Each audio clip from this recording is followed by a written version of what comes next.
అంటే అంతటా నిండి నిబిడీకృతమైనటువంటి శివచైతన్యము కంటికి కనపడేటట్టుగా అష్టమూర్తి తత్వంగా ప్రకాశిస్తూ ఉంటుంది. 8 రూపాలతో పరమశివుడు ప్రకాశిస్తూ ఉంటాడు. ఆ 8 రూపాలతో శివుణ్ణి మనం చూడగలం. ఆ 8 తప్ప 9వది నిజానికి ప్రపంచంలో లేని ఇంకా. ఆ 8 శివుడై ఉంటాడు. అందుకే ఆయన యొక్క తత్వమంతా 8 అంకె మీదే నడుస్తూ ఉంటుంది. అష్టమూర్తి తత్వము అని శివ పూజ యందు కూడా శర్వ భవ ఉగ్ర రుద్ర భీమ పశుపతి మహాదేవ ఈశానములనేటటువంటి పేర్లతో పూజ చేస్తే ఆయన పూజ పూర్తయిపోయినట్టే. అటువంటి 8 రూపములుగా ఆ పరమశివుడు మన మాంసనేత్రమునకు కనపడేటట్టుగా ఉంటాడు అని. అందులో మొట్టమొదటిది ఈ పృథివీ. ఈ భూమి అంతా కలిపి శివస్వరూపం. అది మాంసనేత్రమునకు దొరుకుతుంది, కనపడుతుంది పృథివీ. అలాగే పంచభూతములలో ఆపస్, తేజో, వాయు, ఆకాశములు ఈ 5 కాక సూర్యచంద్రులు, జీవుడు, ఈ 8 కలిపి శివస్వరూపాలు. అందుకే ఇవి శివస్వరూపములు అని నిర్ధారణ చేయడం కోసమే ఈ 8 లింగస్వరూపములై ఉంటాయి. కంచిలో పృథివీలింగం, జంబుకేశ్వరంలో జలలింగం, అరుణాచలంలో అగ్నిలింగం, చిదంబరంలో ఆకాశలింగం, శ్రీకాళహస్తిలో వాయులింగం, కోణార్కలో సూర్యలింగం, సీతాకుండంలో చంద్రలింగం, ఖాట్మండులో యజమానలింగం. యజమానలింగం అంటే నేను అనుకునేటటువంటి యజమాని యొక్క స్వరూపం. ఈ 8 కూడా శివస్వరూపములే. అందుకే ఈ 8 పేర్లతో 8 శివలింగములు ఆవిర్భవించాయి. ఇందులో పంచభూతలింగములు అని పృథివీ, ఆపస్తేజో, వాయు, ఆకాశములు ఈ 5 బ్రహ్మాండము తయారు చేయబడడానికి ప్రధానమైన ఉపకరణములై అవే పిండాండమునందు కూడా ఉంటాయి. బ్రహ్మాండ పిండాండములు ఉండేటటువంటివి ఈ 5 పృథివీ, ఆపస్తేజో, వాయు, ఆకాశములే. ఇందులో మళ్ళీ నేను మీతో మనవి చేసినట్టుగా కంచిలోది పృథివీలింగం తెలుస్తుంది. ఎందుకనంటే మీరు కాంచీపురం వెళ్ళి చూస్తే ఏకాంబరేశ్వరుడని పేరు కలిగినటువంటి పృథ్వీలింగానికి నీళ్లతో అభిషేకం లేదు. ఎందుకంటే నీటితో అభిషేకం చేస్తే కరిగిపోతుంది ఆ లింగం. అందుకని నీటితో అభిషేకం చెయ్యరు. ఒక్క మల్లె నూనెతో మాత్రమే దానికి అభిషేకం. కాబట్టి కంచిలో పృథివీలింగం తెలుస్తుంది. జంబుకేశ్వరంలో జలలింగం తెలుస్తుంది. శ్రీరంగం వెళ్ళిన వాళ్ళు ఆ పక్కనే తిరువాణక్కోయిల్ అంటారు వాళ్ళు. ఆ తిరువాణక్కోయిల్ వెడితే ఆ పరమేశ్వరుడు యొక్క శివలింగం దగ్గర ఎప్పుడు నీరు ఊరుతూ ఉంటుంది. అది ఎవరి మీద ప్రోక్షించారు, ఆ నీళ్లు తీసి పోసేస్తూ ఉంటారు పక్కన. అలా నీరు ఊరుతూ ఉంటుంది కాబట్టి ఆయన జలలింగం. ఆయన నీటి స్వరూపముతో ఉంటాడు అని. శ్రీకాళహస్తిలో వాయులింగం. వాయువుని చూడటం ఎలా? వాయువుని చూడటం కుదరదు. కానీ వాయువు శివుడై ఉన్నాడని గుర్తు ఏమిటంటే శ్రీకాళహస్తిలో శివలింగానికి ఎదురుగుండా ఒక దీపం ఒకటి ఉంటుంది. ఆ దీపం ఎప్పుడు ఇలా కదులుతూ ఉంటుంది. ఒకప్పుడు విదేశీయులు పరీక్ష చేశారు. తలుపులన్నీ వేసేస్తే దీపాలు ఆరిపోతాయి కదా, ఏదో ఆక్సిజన్ లేకపోతే అని తలుపులన్నీ వేసేసి ప్రయత్నం చేశారు. అన్ని దీపాలు నిధనమైపోయాయి. ఆ ఒక్క దీపం మాత్రం గాలి లేకపోయినా కదులుతూ నిలబడింది. ఆ కదిలేటటువంటిది గాలికి కదులుతూ ఉంటుంది. ఆ గాలి కదులుతూ దీపం వెలగడమే వాయులింగం. యథార్థంగా ఎదురుగుండా కంటికి కనపడే లింగస్వరూపంతో పాటుగా అన్వయం చేసుకుని చూడవలసినటువంటి లింగస్వరూపం గాలికి కదిలేటటువంటి ఆ దీపం. అందుకని అది వాయులింగం. ఇక కంచిలో పృథివీలింగం, జంబుకేశ్వరంలో జలలింగం, అరుణాచలంలో అగ్నిలింగం, చిదంబరంలో ఆకాశలింగం, శ్రీకాళహస్తిలో వాయులింగం, చిదంబరంలో ఆకాశలింగం. చిదంబరంలో ఆకాశలింగం తలుపు తీసి చూపిస్తారు. మారేడు చాలా దండలు వేసి ఉంటాయి. ఆ వెనక శివలింగం ఏమి ఉండదు, గోడ ఉంటుంది. ఏమిటంటే అక్కడ ఏం శివలింగం లేదు కదా అంటే అదే చిదంబర రహస్యం అండి అంటారు. అంటే అంతటా నిండిపోయిన ఆకాశ స్వరూపుడే అక్కడ ఉన్నాడు అని. ఇక అరుణాచలంలో అగ్నిలింగం. ఇప్పుడు కంచి అంటే పృథివీ ఉంది, శ్రీకాళహస్తి అంటే వాయువు తెలుస్తోంది. జంబుకేశ్వరంలో జలలింగం అంటే నీటి దగ్గర శివలింగం దగ్గర నీరు ఊరుతోంది. సరే, చిదంబరంలో ఆకాశలింగం అంటే అంతటా నిండినటువంటి ఆకాశమే అక్కడ ఉన్నది తెలుస్తోంది. కానీ అరుణాచలంలో అగ్నిలింగం అంటే అక్కడ అగ్ని ఏది? మీరు అరుణాచలం శివాలయంలోకి వెడితే మీకు అక్కడ అగ్ని ఏమైనా కనపడుతుందా? ఒక పెద్ద జ్యోతి స్వరూపాన్ని అక్కడ ఉంచి, లేదా ఒక పెద్ద నెగడుల ఒక మంట మండుతుంటే అదేనండి శివలింగం అక్కడ అని ఎవరైనా చెప్తారా? చెప్పరు. మామూలుగా శివలింగమే ఉంటుంది. మామూలు శివలింగమే ఉన్నప్పుడు అరుణాచలంలో ఉండేటటువంటి శివలింగం అగ్నిలింగం ఎలా అవుతుంది? అరుణాచలమునందు అగ్నిలింగం ఉన్నది అని ఎందుచేత చెప్పబడింది అంటే, మీరు బయట ఎంత చల్లగా ఉండనివ్వండి, అరుణాచలం దేవాలయంలోకి వెళ్ళి కూర్చుంటే ఒళ్ళు చెమటలు పోస్తుంది. అంత వేడిగా ఉంటుంది. ఆ వేడి నిజంగా అగ్నిహోత్ర స్వరూపంతో ఉంటే మనం తట్టుకోలేమని ఆ వేడి రూపంలో ప్రకాశిస్తూ ఉంటాడు ఆయన. కాదు కాదు, అసలు యథార్థం ఏమంటే అది జ్ఞానాగ్ని. ఆ జ్ఞానాగ్ని ఎవరికి కలుగుతుందో వాళ్ళ కర్మలు దగ్ధమవుతాయి. జ్ఞానాగ్ని దగ్ధ కర్మాణం అంటాడు భగవద్గీతలో గీతాచార్యుడు. ఆ జ్ఞానాగ్ని వలన మళ్లీ పుట్టవలసినటువంటి అవసరం లేకుండా పాపములన్నీ కూడా కాలిపోతాయి సంచితముతో కలిపి. అంత గొప్ప జ్ఞానస్వరూపమే రాశీభూతమై లింగస్వరూపాన్ని దాల్చింది. అందుకే దాన్ని జ్ఞానస్వరూపమైనటువంటి అగ్నిలింగం. అందుకే అరుణాచలంలో ఉండేటటువంటి శివలింగము భౌతికమైనటువంటి అగ్నికి ప్రతీక, జ్ఞానాగ్నికి ప్రతీక. ఆ శివలింగం ఎలా వచ్చింది అని అడిగారు. ఆ శివలింగం ఎలా వచ్చింది, ఎందుకు వచ్చింది అన్న దాని మీద చాలా విశేషమైనటువంటి వ్యాఖ్యానం చేశారు. ఒకనొకప్పుడు బ్రహ్మ విష్ణువులు ఇద్దరికీ కూడా కలహం ఏర్పడింది. దేనికి కలహం అంటే ఎవరు ఎవరికన్నా గొప్పవారు అన్న విషయం మీద. ఎవరు ఎవరికన్నా గొప్పవారు అంటే ఎవరు ఏ పని చేస్తూ ఉంటారు అన్నది చూడవలసి ఉంటుంది కదా.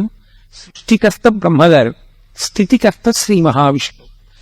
ఈ సమస్త భూతములు నేను సృజిస్తే కదూ వాటిని నిలబెట్టడం అన్నది, వాటిని పోషించడం అన్నది. అసలు నేను సృజించకపోతే ఇంక నిలబెట్టడం అన్న మాట ఎక్కడ వస్తుంది? నువ్వు సృజిస్తే నిలబెట్టకపోతే ఆ సృష్టికి అందం ఎక్కడ ఉంటుంది? కాబట్టి వాళ్ళిద్దరి మధ్య వాదోపవాదాలు పెరిగాయి. అయితే ఇక్కడ ఒక అనుమానం వస్తుంది. 4 వేదములను 4 ముఖములతో చెప్పగలిగిన వాడు సరస్వతీదేవి యొక్క భర్త, ఇంతటి సృష్టికర్త, లోకానికి పితామహుడు, మహానుభావుడైనటువంటి బ్రహ్మగారికి ఇలాంటి అజ్ఞానం పట్టుకుని లోకాలన్నిటినీ దక్షతతో నిర్వహించగలిగినటువంటి వాడు, స్థితికారుడు, ఎందరో రాక్షసులను దునుమాడినవాడు, దశావతారములను స్వీకరించగలిగినవాడు, అటువంటి శ్రీ మహావిష్ణువు ఇటువంటి అజ్ఞానానికి వశుపై వాళ్ళు కూడా అహంకారంతో అలా కలహించుకుంటే ఇంకా వారు ఒక్కొక్కసారి అలా బుద్ధి పతనమవుతుంది అని అనవలసి వస్తే అంతటి పూజనీయమైన స్థానములను ఎలా అలంకరిస్తారనేటటువంటి ప్రశ్న ఒకటి ఉత్పన్నం అవుతుంది. కానీ మీరు ఒక్క విషయాన్ని బాగా గమనించవలసి ఉంటుంది. మాయా అని ఒక మాట ఉంటుంది. ఆ మాయకి అందరూ వశులవుతారు. శివమాయా మోహితులైన నాడు బ్రహ్మగారు విష్ణువు కూడా శివమాయకు వశులైతే వారి యొక్క బుద్ధి ఎందు కూడా ఒక మేఘం కమ్మినట్టుగా కమ్ముతుంది. అంతేకాదు అది శాశ్వతమైనటువంటి వైక్లభ్యము కాదు. ఆ శివమాయా మోహితులయ్యారు వాళ్ళు. ఆ శివమాయా మోహితులయ్యారన్న మాటని శివమహాపురాణంలో వ్యాసుడు ఇన్ని మార్లో ప్రయోగిస్తాడు. కాబట్టి వారి మధ్య అహంకార భేదం వచ్చింది, కలహం ఉత్పన్నమైంది, ఇద్దరు దెబ్బలాడుకుంటున్నారు. ఇప్పుడు అసలు వాళ్ళు ఏ మాయ చేత అలా అయిపోయారో ఆ మాయాస్వరూపము వాళ్ళకి ద్యోతకము కావాలని పరమశివుడు ఒక పెద్ద జ్యోతి స్తంభంగా వెలిశాడు వాళ్ళ మధ్యలో.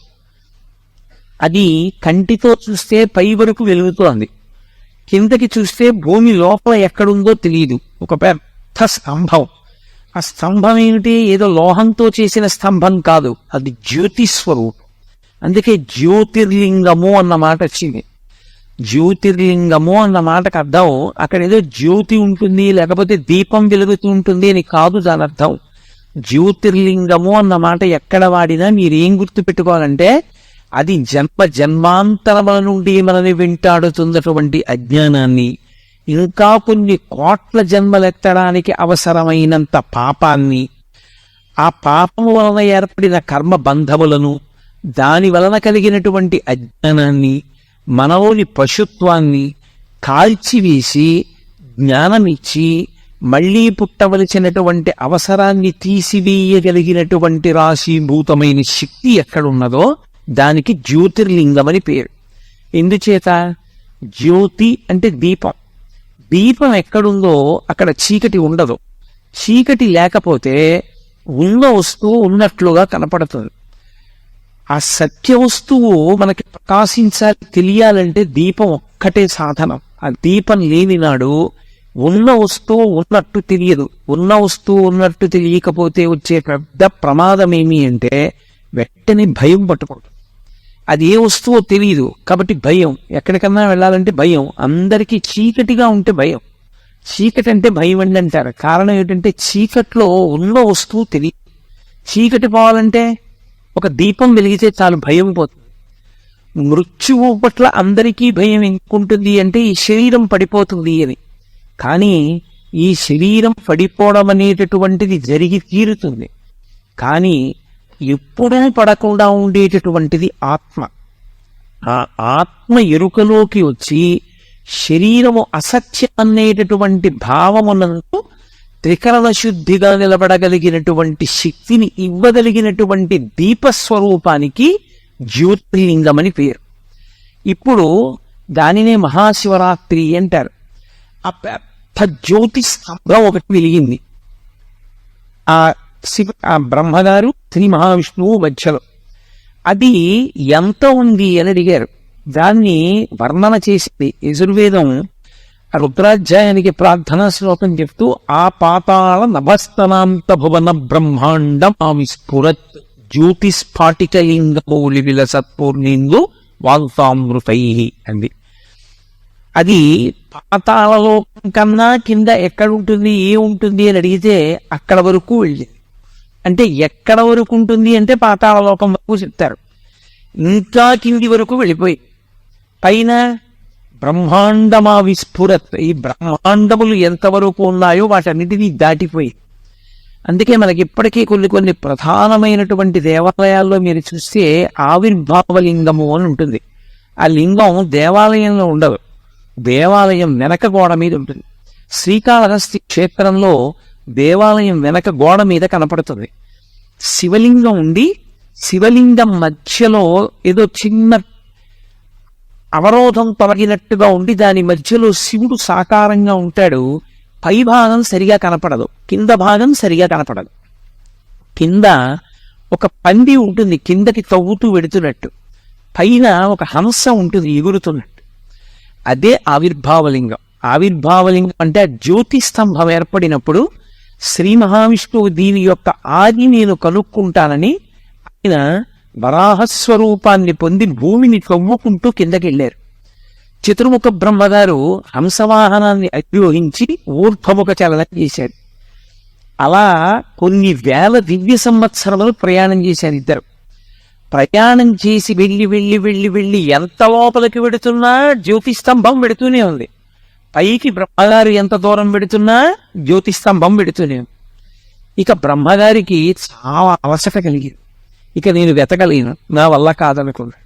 శ్రీ మహావిష్ణువు రజోగుణ ప్రధానుడు కాడాయన. అందుకే బ్రహ్మగారిని ఎరుపు రంగుతో సంకేతిస్తారు. ఆయన రజోగుణ ప్రధానుడు. సృష్టి ఎక్కడ ఉన్నా రజోగుణ సంబంధం. అందుకే ఆయనని ఎరుపు రంగులో చూపిస్తారు ఎప్పుడు. కాబట్టి రజోగుణానికి ఉండేటటువంటి లక్షణం ఏమిటంటే పక్కనే దానికి అహంకారం కూడా ఉంటుంది. అందుకని తొందరగా బ్రహ్మగారికి అహంకారం కలిగి అది ఎంత దూరం వెళ్ళిపోయిందంటే పైనుంచి పడిపోతోంది ఒక మొగలి పువ్వు. దాన్ని పట్టుకున్నాడు. నువ్వు ఎక్కడి నుంచి పడుతున్నావు అని అడిగాడు. నేను శివుని యొక్క తల నుంచి కింద పడుతున్నాను లింగం పైనుంచి అంది. ఇంకెంత దూరం ఉంది అని అడిగాడు. ఎంత దూరం నాకు తెలియదు, కానీ నేను ఇలా పడడం మొదలుపెట్టి కొన్ని వేల దివ్య సంవత్సరములు అయిపోయింది. అంటే ఎంత పై వరకు ఉన్నదో ఈ శివలింగానికి ఆద్యంతములేంటి నేను కనుక్కోలేనని ఆయన అన్నాడు. నేనే నిన్ను పూజ చేశానని తీసుకొచ్చానని సాక్ష్యం చెప్పాలి అన్నాడు. స్థానం చతుర్ముఖ బ్రహ్మగారి స్థానం, పితామహుడు. ఆయన్ని కాదనలేక మొగలి పువ్వు అంగీకరించి సురభి కనపడింది అక్కడ, కామధేను. ఆ ఆవుని అడిగాడు సురభిని, నువ్వు సాక్ష్యం చెప్పాలి, నేను శివలింగం యొక్క పైభాగాన్ని చూశాను అని. అలాగే చెప్తానండి. అవి రెండు వెళ్ళిపోయి బ్రహ్మగారికి వచ్చేసారు. విష్ణువు పైకొచ్చారు. విష్ణువు ముందు పైకొచ్చి అన్నారు, ఆయన స్థితికారుడు, ఆయన యందు ఎక్కువసేపు మాయ ఆవహించి ఉండే అవకాశం ఉండదు.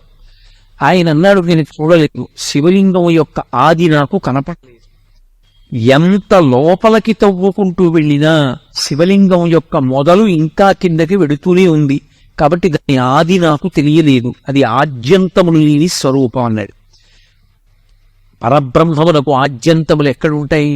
ఉండవు. కాబట్టి విష్ణువు ఆ విషయం చెప్పారు. బ్రహ్మగారు అన్నాడు, నేను చూశాను.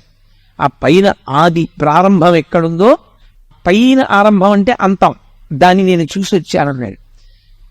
ఎలా చూశామని ఎలా నమ్మడం అన్నారు. వెంటనే కేతకీ పుష్పాన్ని పిలిచి సురభిని పిలిచి నేను చూశానా లేదా అన్నాడు. ఆయన మీద భయంతో వాళ్ళిద్దరూ అంగీకరించారు.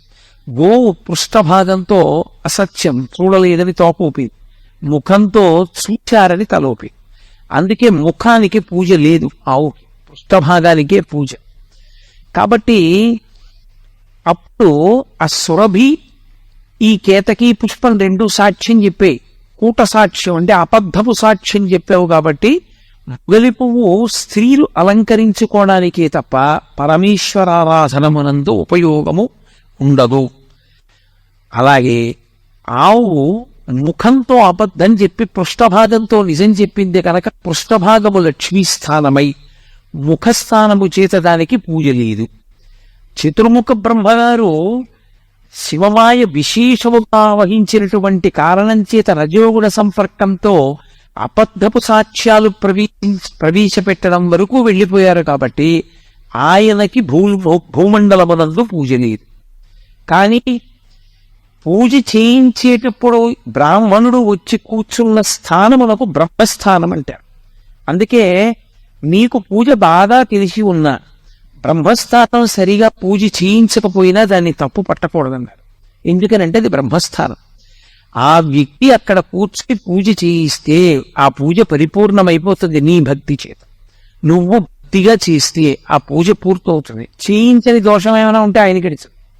నువ్వు బ్రహ్మగారిని చూడాలి. అందుకే ఉత్సవాలు బ్రహ్మగారి పేరు మీద నడుస్తాయి. బ్రహ్మోత్సవము అంటారు.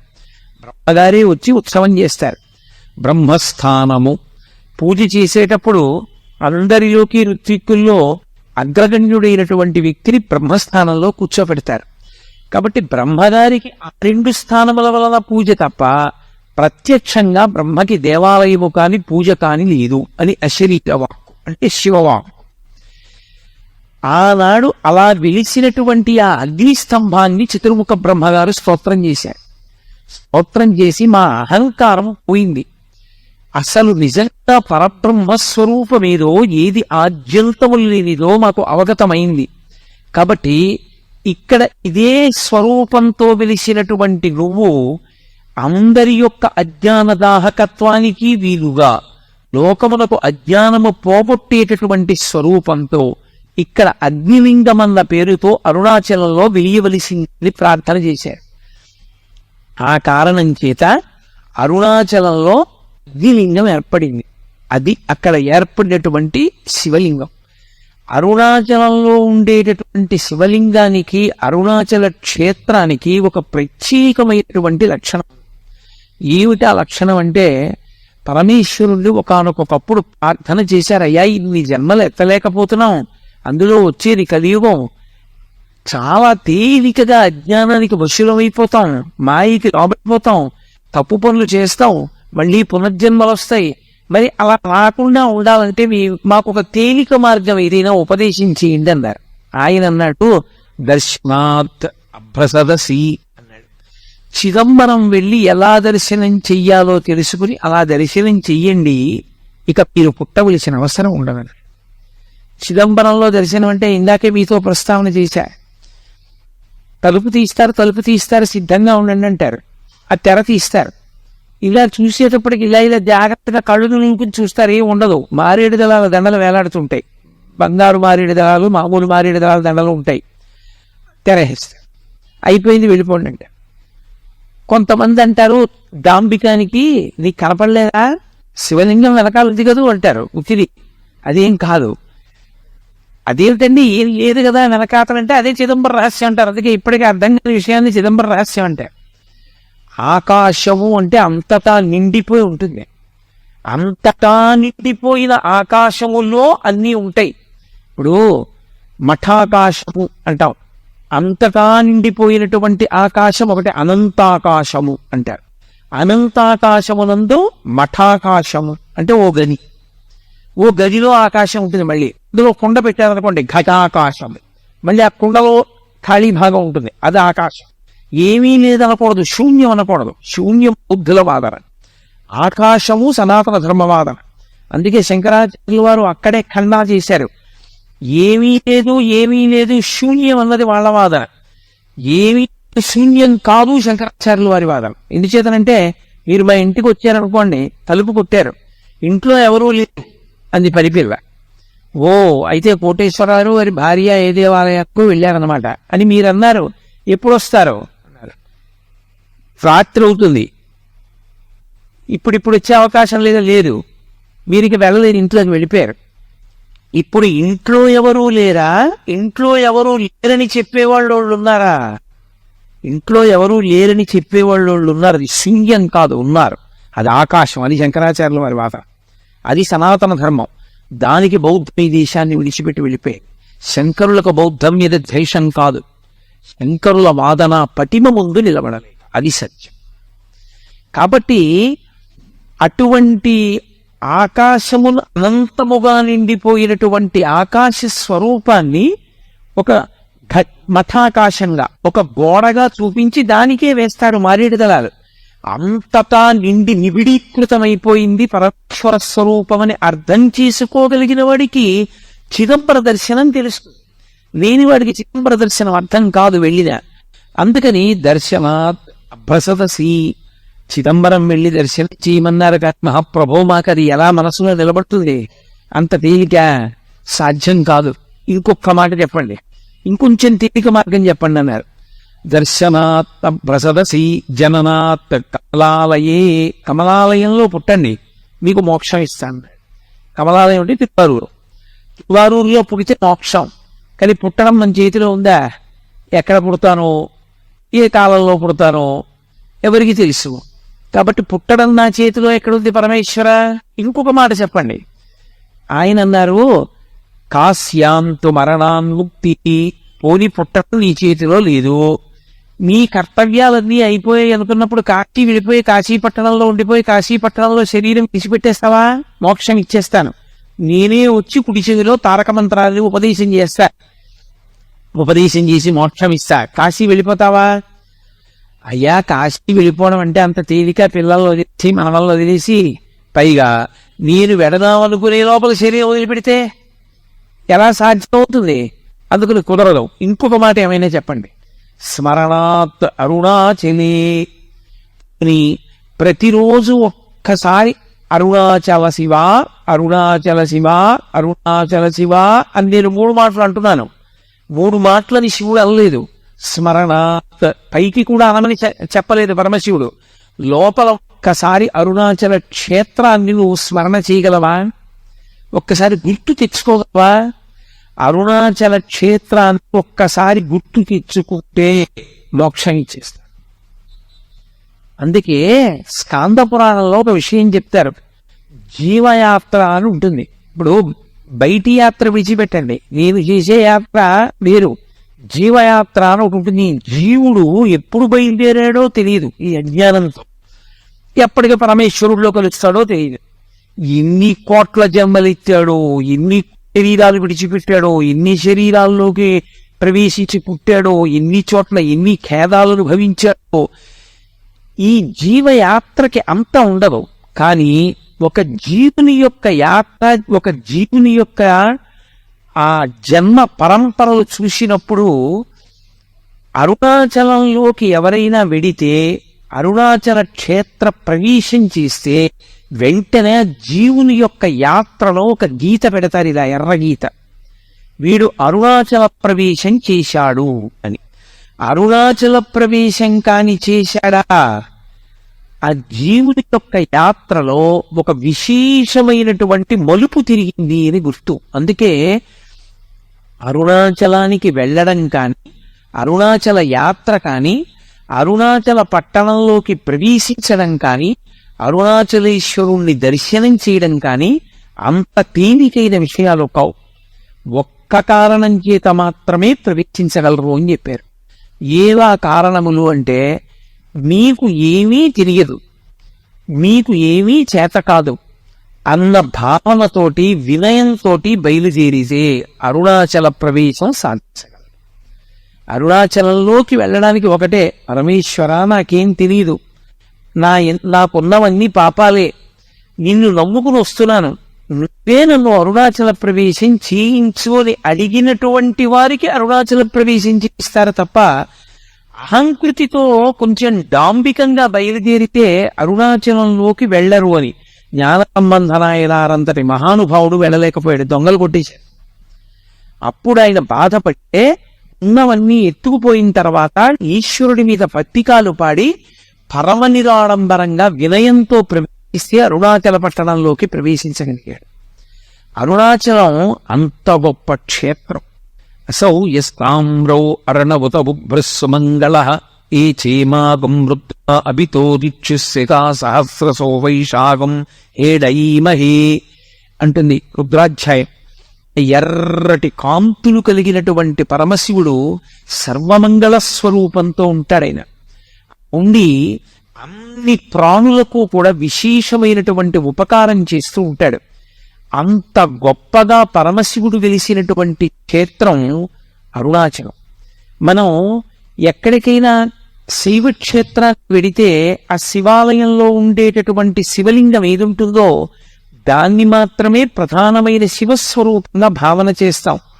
ఉదాహరణకి మీరు కంచి వెళ్ళారనుకోండి, ఏకాంబరీశ్వరలింగము అని ఆ కాంచీపురంలో ఉండేటటువంటి పృథివీలింగమే గొప్పది.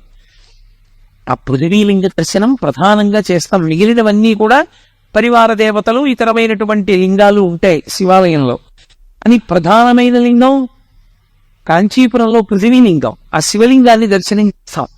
అరుణాచల క్షేత్రం దగ్గరికి వచ్చేటప్పటికి మాత్రం ఒక్కడే శివుడు అరుణాచలంలో ఉన్నటువంటి శివలింగ స్వరూపమే కాదు, అరుణాచలంలో 3 రూపాలతో ఉంటాడు పరమేశ్వరుడు.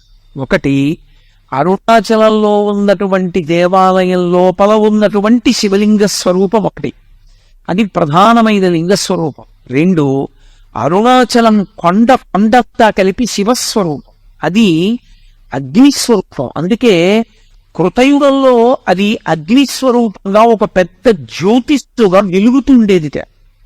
అదే త్రేతాయుగం దగ్గరికి వచ్చేటప్పటికీ మొడులతో కూడినటువంటి శివలింగమైంది. అదే ద్వాపర యుగంలోకి వచ్చేటప్పటికి పెద్ద స్వర్ణలింగమైంది. కలియుగంలోకి వచ్చేటప్పటికి మరకత లింగమైంది. అందుకే ఇప్పటికీ ప్రపంచంలో ప్రఖ్యాతి వహించినటువంటి భూతత్వ శాస్త్రవేత్తలు అరుణాచల పర్వతంలో ఉండేటటువంటి శిలలను పరిశీలించి హిమాలయ పర్వతాల కన్నా కూడా ప్రాచీనమైనటువంటి శిలలు ఇక్కడే ఉన్నాయి, అసలు ఈ భూమండలము ఏర్పడేటప్పుడు అగ్నితప్తమైనటువంటి శిలలతో చల్లారిన కొండ ఈ కొండయే అని నిర్ధారణ చేయబడినటువంటి క్షేత్రం. ఇప్పటికీ అరుణాచలంలో దేవాలయానికి పునర్నిర్మాణం చేస్తున్నప్పుడు కుంభాభిషేక సమయంలో అక్కడ ఒక సొరంగ మార్గం కనపడింది. భగవాన్ రమణులు చెప్తూ ఉండేవారు, ఆ సొరంగం అరుణాచలం కొండ మధ్య భాగంలోకి వెడుతుంది, పైకి కొండ కనపడుతుంది. ఈ మాంసనేత్రానికి ఒక కొండలా కనపడుతుంది, కానీ యథార్థమునకు అది ఒక జ్యోతి స్వరూపం, అదొక పెద్ద జ్యోతి. పట్టాభిరామన్ అని చెప్పి భారతదేశానికి ఆర్థిక శాఖ మంత్రి చేశారు. ఆయన తిరువణ్ణామలై వెళితే ఆయనకి అక్కడ ఉన్నటువంటి కొండలో పెద్ద జ్యోతి కనపడింది. ఇప్పటికీ అరుణాచల క్షేత్రంలో ఎందరో మహాపురుషులు దర్శనం చేశారు, ఎందరికో దర్శనాలయ్యాయి, ఎన్నో చోట్ల గ్రంథస్థం అయ్యాయి ఆ విషయాలు. సప్తర్షులు కూడా జ్యోతుల యొక్క స్వరూపాలతో వచ్చి అరుణాచల పర్వతంలోకి వెళ్లి పరమేశ్వరుణ్ణి సేవించి మళ్ళీ ఆకాశంలోకి జ్యోతుల రూపంలో వెళ్లి సప్తర్షి మండల ప్రవేశం చేస్తుంటే దర్శనం చేసిన వాళ్ళు ఎందరో ఉన్నారు.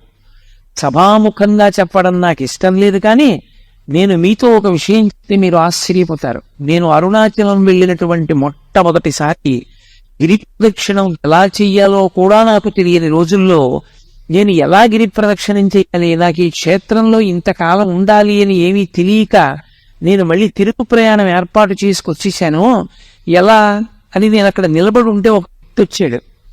గిరి ప్రదక్షిణం చేస్తారా అని అడిగాడు. అవును అన్నాను. నేను తీసుకెడతాను రండి, నేను ఇక్కడ ఉంటాను, ఇప్పుడు చూస్తూ ఉంటానన్నాడు.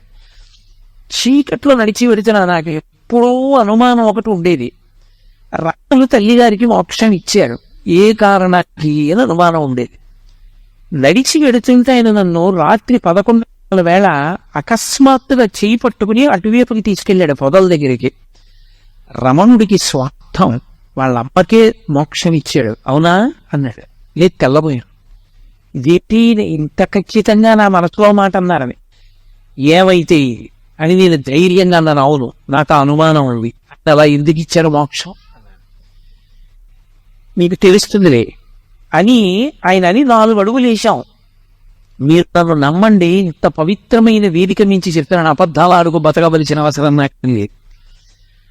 ఓవర్ బ్రిడ్జ్ నుంచి స్పీడ్గా ఒక వెహికల్ దిగితే ఎలా దిగుతుందో స్ఫురద్రూపి తెల్లటి బట్టలు కట్టుకుని ఒక వ్యక్తి కొండ మించి అంతేసుకుంటూ దిగొచ్చాడు. మీరు ఇక్కడే ఉండండి అని నన్ను తీసుకెళ్లిన వ్యక్తి దూరంగా వెళ్ళి ఆయనతో మాట్లాడాడు. నాకు ఒక్కటే కనపడింది, ఆయన చేతి గోళ్లు మాత్రం ఇలా వచ్చి ఇలా తిరిగి ఉన్నాయి. పెద్ద పెద్ద గోళ్లు ఇలా తిరిగిపోయి ఆయన నేనంత దూరంలో నిలబడి ఉండగా ఈ పక్క నుంచి ఆ డొంకల నుంచి నడిచి వెళ్ళిపోయాడు. మెరిసిపోతున్నాయి పాదాలు. నేను ఈయనకి ఒళ్ళు గుచ్చుకోవా అని చూశాను. అదేంటి అంత మెరిసిపోతున్నాయి పాదాలు అనుకునే లోపల ఆయన నడిచి వెళ్ళిపోయాడు. నన్ను తీసుకెళ్ళిన ఆయన అడిగాను, ఆయన ఎవరని. ఒక సిద్ధ పురుషుడు, అంతకన్నా మీకు ఆయన గురించి ఇప్పుడు అర్థం కాదు అన్నాడే. ఆయన ఇంక అడగలే. అరుణాచలం ఎందరో సిద్ధ పురుషులకి అలవాలం. దేవతలు కూడా ఎప్పుడు దానికి ప్రదక్షిణం చేస్తూ ఉంటారు. ఎందరో మహాత్ములు అరుణాచలంలో ఉండేటటువంటి గుహలలో నివాసం చేస్తూ ఉంటారు. అంత గొప్ప పర్వతం, ఆ పర్వతం అంతా శివస్వరూపం, ఆ కొండంతా శివుడే. అందుకే ఒక్క అరుణాచల క్షేత్రంలో మాత్రమే ఒక మినహాయింపు. 24 మైళ్ళ దూరం ఆ కొండ చుట్టూ 24 మైళ్ళ దూరం దాని యొక్క తేజస్సు పడుతుంది. ఆ తేజస్సు ఉన్న లోపల దీక్షా నియమాలు లేవు. ఏ దీక్ష అక్కడ అవసరం లేదు. భగవాన్ రమణులు గోచి పెట్టుకుని ఉండేవారు, ఒక నూలు గోచి. ఆయన గోచి పెట్టుకుని కూర్చున్న రోజుల్లో శృంగగిరి పీఠం నుంచి ఒక పండితుడు ఒక ఆయన వచ్చారు. అప్పటికి నృసింహభారతి స్వామి వారు పీఠాధిపత్యంలో ఉన్నారు. అయ్యా మీరు అన్నీ విడిచిపెట్టేశారు, మీకు ఏవీ బంధనాలు లేవు, కానీ ఇలా తెల్లటి గోచి పెట్టుకుని ఉండడం కన్నా సన్యాస దీక్ష తీసుకుంటే బాగుంటుంది. సన్యాస దీక్ష కాదంటారా? అథవా మీరు ఒక కాషాయ గోచి పెట్టుకుంటే బాగుంటుంది అన్నారు. రమణులు ఏం మాట్లాడలేదు. ఆయన అప్పుడు విరూపాక్ష గుహలో ఉన్నారు కొండ మీద. కిందకి వెళ్ళి స్నానం చేసి భోజనం చేసి 3 గంటలకు వస్తాను, ఏమైనా మనసు మార్చుకుంటే చెప్పండి అని కిందకి వెళ్ళారు. ఈలోగా ఒక వృద్ధుడు వచ్చి ఒక పెద్ద పుస్తకాల మూట పట్టి అక్కడ దింపాడు. నేను ఇంకా స్నానం చేయలేదు, స్నానం చేసి వస్తాను, ఈ మూట చూడు అని రమణులకి చెప్పి వెళ్ళి రమణులు కిందకి దిగి ఆ మూటలో పైన ఉన్న పుస్తకాన్ని ఇలా తీశారు. దాని బట్టకి నొక్కుంది. ఎక్కడ నొక్కుందో అక్కడ తీసి చూస్తే సంస్కృతంలో ఉన్నటువంటి అరుణాచల మహాత్మ్యం పుస్తకం, ఆ పుస్తకంలో ఉంది. ఆ కొండకి 24 మైళ్ళ పరిధిలో ఏ దీక్షా నియమము లేదు, అందుకని సన్యాస దీక్ష అని ప్రత్యేకంగా తీసుకుని ఉండవలసిన అవసరం లేదు అరుణాచలంలో అని. ఆ వచ్చిన పట్టికకి అది చూపిస్తే తెల్లపోయి వెళ్ళిపోయారు. చిత్రం ఏమిటంటే ఆ వచ్చిన వాడు ఎవరో కాదు, భగవాన్ రమణల్ని ఆదుకోవడానికి ఆ పుస్తకాలు పట్టు పరమశివుడు మూట అక్కడ పెట్టాడు. ఇక మళ్ళీ రాలేదైన. ఆ బ్రాహ్మణుడు వచ్చి ఆ పుస్తకాలు రమణుల దగ్గర తీసుకోలేదు. అంతటి పరమ సత్యమైనటువంటి క్షేత్రం ఆ క్షేత్రము. అక్కడ కొండ, శివలింగము. అరుణాచలేశ్వర దేవాలయంలో ఉన్నటువంటి శివలింగము అరుణాచల పర్వతం లోపలే ఉన్నటువంటి ఒక పెద్ద గుహ ఉన్నది అంటారు ఇప్పటికీ. ఇప్పటికీ అరుణాచల పర్వతం మధ్యలో ఉన్నదా గుహ అంటారు, దానికే స్వరంగ మార్గం ఉంది అని చెప్పేవారు రమణులు. అరుణాచల క్షేత్రంలో శివాలయాన్ని పునర్నిర్మాణం చేసేటప్పుడు కుంభాభిషేక సమయంలో సొరంగం బయటపడింది. ఆ సొరంగం చిన్నగా అరుణాచల పర్వతం లోపల ఉన్న గుహ దగ్గరికి వెడుతుంది అంటారు. అక్కడ ఒక పెద్ద వటవృక్షం ఉంటుందని, ఆ మర్రి చెట్టు కింద దక్షిణామూర్తి స్వరూపంలో సిద్ధయు స్వరూపంతో పరమశివుడు ఇప్పటికీ కూర్చుని ఉంటాడని, సనక సనందనాది మహర్షులందరూ కూడా ఆయన్ని జీవిస్తూ ఉంటారని చెప్తారు. ఒకప్పుడు భగవాన్ రమణులు అరుణాచల పర్వతం మీద నడిచి పెడుతున్నారు. పెడుతుంటే విస్తరాకంత మర్రాకు ఒకటి వచ్చి గాలికి ఎట్టుకుంటూ ఎండు ఆపు ఆయన కాలికి తగిలింది. ఆయన మర్రాకు పైకెత్తి చూస్తే విస్తరాకంత ఉంది. అరుణాచల పర్వతం మధ్యలో ఉన్న గుహలో పరమశివుడు దక్షిణామూర్తిగా కూర్చున్నాడు. ఆ చెట్టు ఆకే ఎగిరొచ్చింది. దర్శనం చేస్తానని బయలుదేరాడు.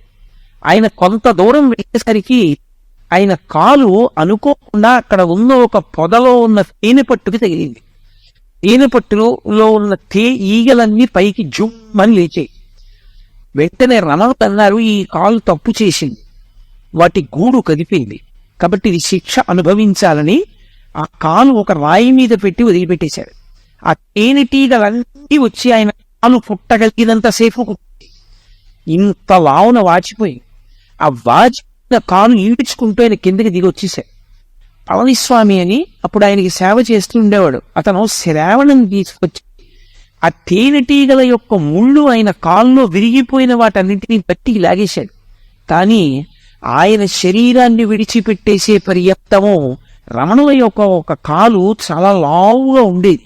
ఇప్పటికీ మీరు రమణాశ్రమానికి వెళ్ళి ఆయన యొక్క ఫొటోస్ చూస్తే ఒక కాలు లావుగా కనపడుతుంది. కారణం, ఆ దక్షిణామూర్తి దర్శనానికి ప్రయత్నం చేసినప్పుడు రమణ మహర్షి యొక్క ఒక కాలుని తేనెటీగలు, ఆ తర్వాత ఎవ్వరిని వెళ్ళొద్దని చెప్పేవారు రమణ మహర్షి.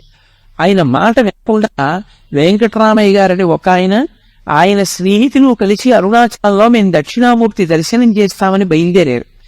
తీరా వాళ్ళు బయలుదేరి వెళ్ళిన తరువాత వాళ్ళు మార్గంలో చాలా చాలా కష్టాలు పడి వాళ్ళకి అసలు వెనక్కి తిరిగి వచ్చే మార్గం మర్చిపోయి ఉండిపోయారు. పైన ఉండిపోతే ఇక్కడ రమణుల యొక్క అనుగ్రహం వల్ల, కొండ కింద రమణులు చేసిన సంకల్పం వల్ల వాళ్ళు మళ్ళీ చీకటి పడిన తర్వాత కొండ దిగొచ్చారు. అప్పటి నుంచి ఎవ్వరూ ఆ సిద్ధయోగి దర్శనం చేసే ప్రయత్నం చెయ్యరు. కానీ ఇప్పటికీ పరమేశ్వరుడు అక్కడ దక్షిణామూర్తిగా మర్రి చెట్టు కింద కూర్చుంటాడని ఎందరో సిద్ధులు, యోగులు, దేవతలు ఆయన యొక్క దర్శనానికి పెడుతూ ఉంటారని ప్రతీతి. అలా అరుణాచల క్షేత్రం 3 రూపాలతో ఉంటాడు పరమశివుడు. అంత గొప్ప క్షేత్రంలో పరమేశ్వరుడు శివలింగంగా ఆవిర్భవించిన తరువాత అక్కడ జరగవలసినటువంటి పూజాది కార్యక్రమాలు ఎలా జరగాలి అన్న విషయాన్ని ఆయనే నిర్ణయం చేసి గౌతమ మహర్షిని ఆదేశించాడు. కంచిలో దుర్వాసు మహర్షిని కామాక్షి అమ్మవారు ఆదేశించింది, ఇక్కడ పూజా విధానాలంతటినీ నిర్ణయించు అని. ఆర్యా ద్విషతి అన్న గ్రంథాన్ని రచన చేసి కంచిలో కామాక్షి అమ్మవారి యొక్క దేవాలయ పూజా విధానాన్నంతటినీ నిర్ణయం చేసినటువంటి వాడు దుర్వాసో మహర్షి. అరుణాచలంలో ఏ ఏ సేవలు జరగాలి, ఏ ఏ దేవాలయాలు ఉండాలి, ఏ ఏ పూజలు ఎలా చెయ్యాలి అని నిర్ణయం చేసిన వాడు పరమశివ భక్తి తత్పరుడైనటువంటి గౌతమ మహర్షి. పరమశివుడు గౌతమ మహర్షిని ఆదేశించాడు. ఆదేశించినప్పుడు ఈ క్షేత్రానికంతటికీ కూడా కాపలాదారుగా ఉండి క్షేత్రపాలకుడుగా ఉండవలసినటువంటి వాడు కాలభైరవుడు. ఈ క్షేత్రానికి స్థలవృక్షం ఇప్ప చెట్టు స్థలవృక్షంగా ఉంటుంది. ఇప్పటికీ లోపల ఇప్ప చెట్టు ఉంది, తలనీలాలు దాని కిందే తీస్తూ ఉంటారు. ఇప్ప చెట్టు ఉంటుంది. కిందే భగవాన్ రమణులు కొంతకాలం తపస్సు చేశారు. అలాగే ఇక్కడ నటరాజు ఉండాలి, అపితకుచాంబ అన్న పేరుతో అమ్మవారు ఉంటుంది. అలాగే విఘ్నేశ్వరుడు ఉంటాడు, సుబ్రహ్మణ్యుడు ఉంటాడు, పాతాళలింగం ఉంటుంది. ఇవన్నీ నిర్ణయం చేసినటువంటి వాడు పరమశివుడే. అక్కడ ఏ ఏ సేవలు జరగాలో, ఏ ఏ పూజలు జరగాలో నిర్ణయించిన వాడు పరమశివుడు. అందుకే అరుణాచల క్షేత్రంలో 3 ఉత్సవాలు జరుగుతాయి. అందులో 2 ఉత్సవాలు చాలా పెద్ద పెద్ద ఉత్సవాలు. ఒక ఉత్సవం ఒక స్థాయిలో జరుగుతుంది. అది మనకి వలైకాపు మంటపము అని ఉంటుంది లోపల. ఆ మంటపంలో అమ్మవారిని వచ్చి కూర్చోబెట్టి గాజులు సమర్పణం చేస్తారు అమ్మవారికి. అమ్మవారి గాజులు సమర్పణం చేసేటటువంటి ఉత్సవం ఒకటి. మిగిలిన 2 పెద్ద ఉత్సవాలు, ఒకటి కార్తీక మాసంలో జరిగేటటువంటి దీపోత్సవం, కార్తీక పౌర్ణమి పెట్టేటటువంటి దీపం. దాని గురించి నేను ప్రత్యేకంగా మీతో ప్రస్తావన చేస్తాను. ఇక 3వ ఉత్సవం పార్వతీ పరమేశ్వరుల మధ్య వచ్చేటటువంటి ప్రణయ మహోత్సవం చేస్తారు. ఎందుకు ఇద్దరి మధ్య ప్రణయ కలహం రావాలి అంటే, భృంగి పరమశివుని దగ్గర ఉండేటటువంటి ప్రమదగణాల్లో ఒకడు. ఆయనది ఒక విచిత్రమైనటువంటి వ్యక్తిత్వం. ఆయనకి 3 కాళ్లతో ఉంటాడు. ఇప్పటికీ మీకు కచ్చిలో కనపడతాడు. అలాగే మళ్ళీ శ్రీకాకుళం దగ్గర ఉన్నటువంటి క్షేత్రం పరమశివ సందర్భమైనటువంటిది, ఆయన స్పర్శ కలిగినటువంటిది శ్రీముఖలింగం. ఆ శ్రీముఖలింగ క్షేత్రంలో దేవాలయానికి ప్రదక్షిణం చేస్తున్నప్పుడు వెనక గోడ మీద ఉన్నాడు భృంగి. 3 కాళ్లతో ఉంటాడు ఆయన. ఆ భృంగి ఒక్క శివుడికే భక్తుడు, అమ్మవారికి నమస్కారం పెట్టేవాడు కదా ఆయన. పరమశివుడికి ఒకటే ప్రదక్షిణం చేసేవాడు, పరమశివుడికి ఒకటికే పాదాలకు నమస్కారం చేసేవాడు.